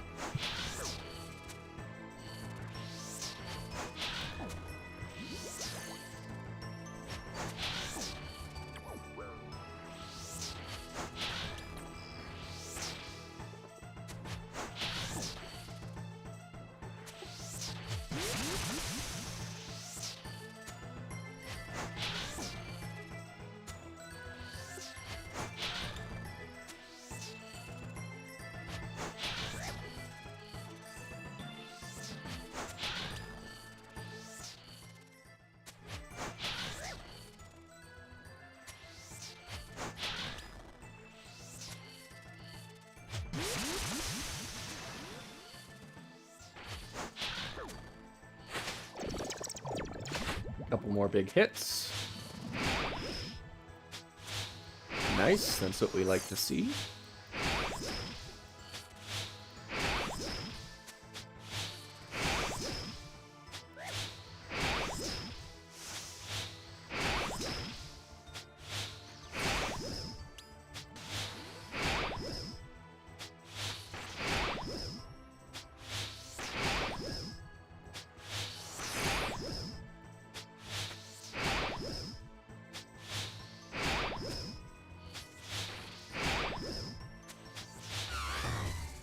Alright, I think we might just have barely enough food and supplies to finish off this task.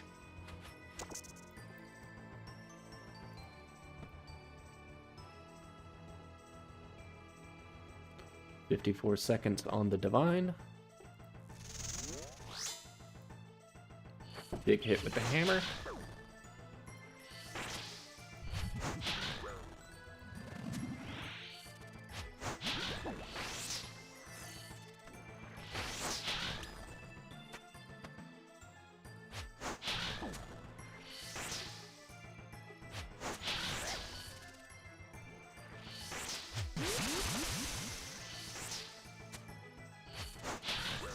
Nice, big hits.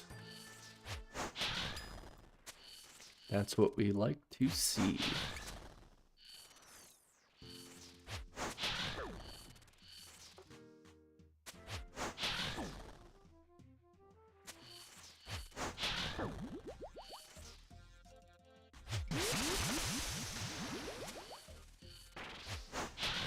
Yep, we're definitely going to be able to finish out this trip.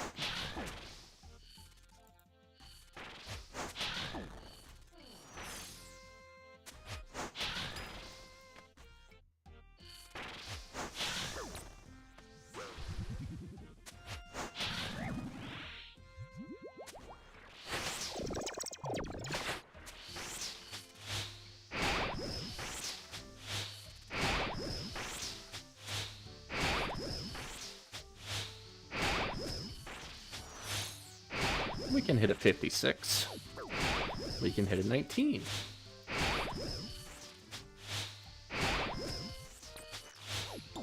Our Thrall can hit a 2. Perfect.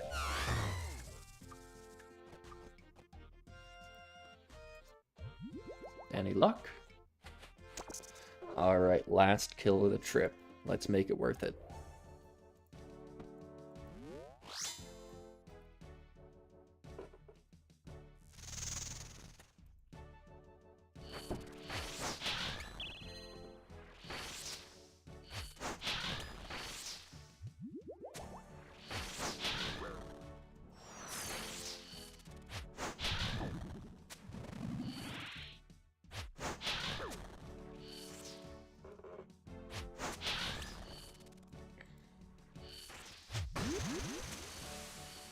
One, two, three, 4, 5, 6.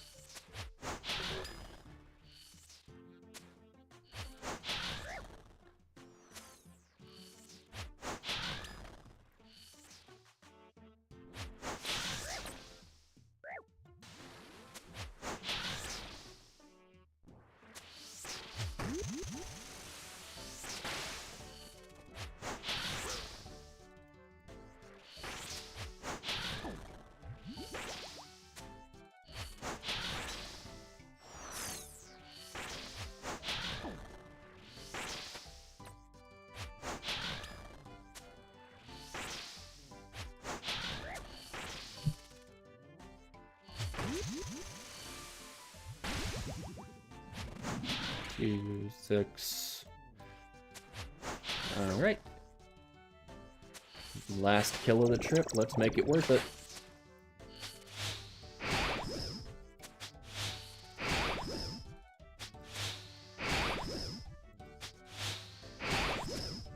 Come on.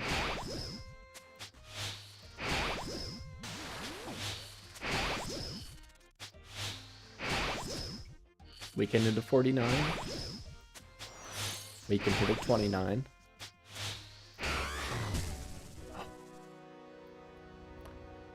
Alright. Quick little spin and a headbang, and... no pet. Oh well. Man, this has been a pretty good stream. Getting a little bit tired. It is almost 1 a.m.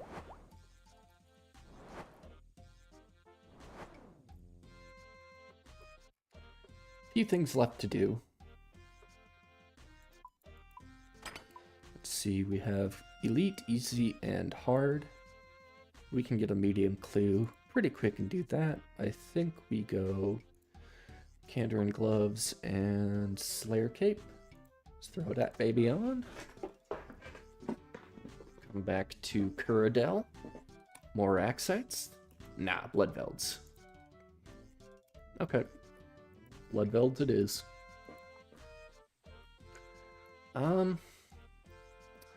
Yeah, I think that's gonna do it for the stream. I am gonna go get a medium clue and make myself a master clue and see if I can't get that done before I head to bed.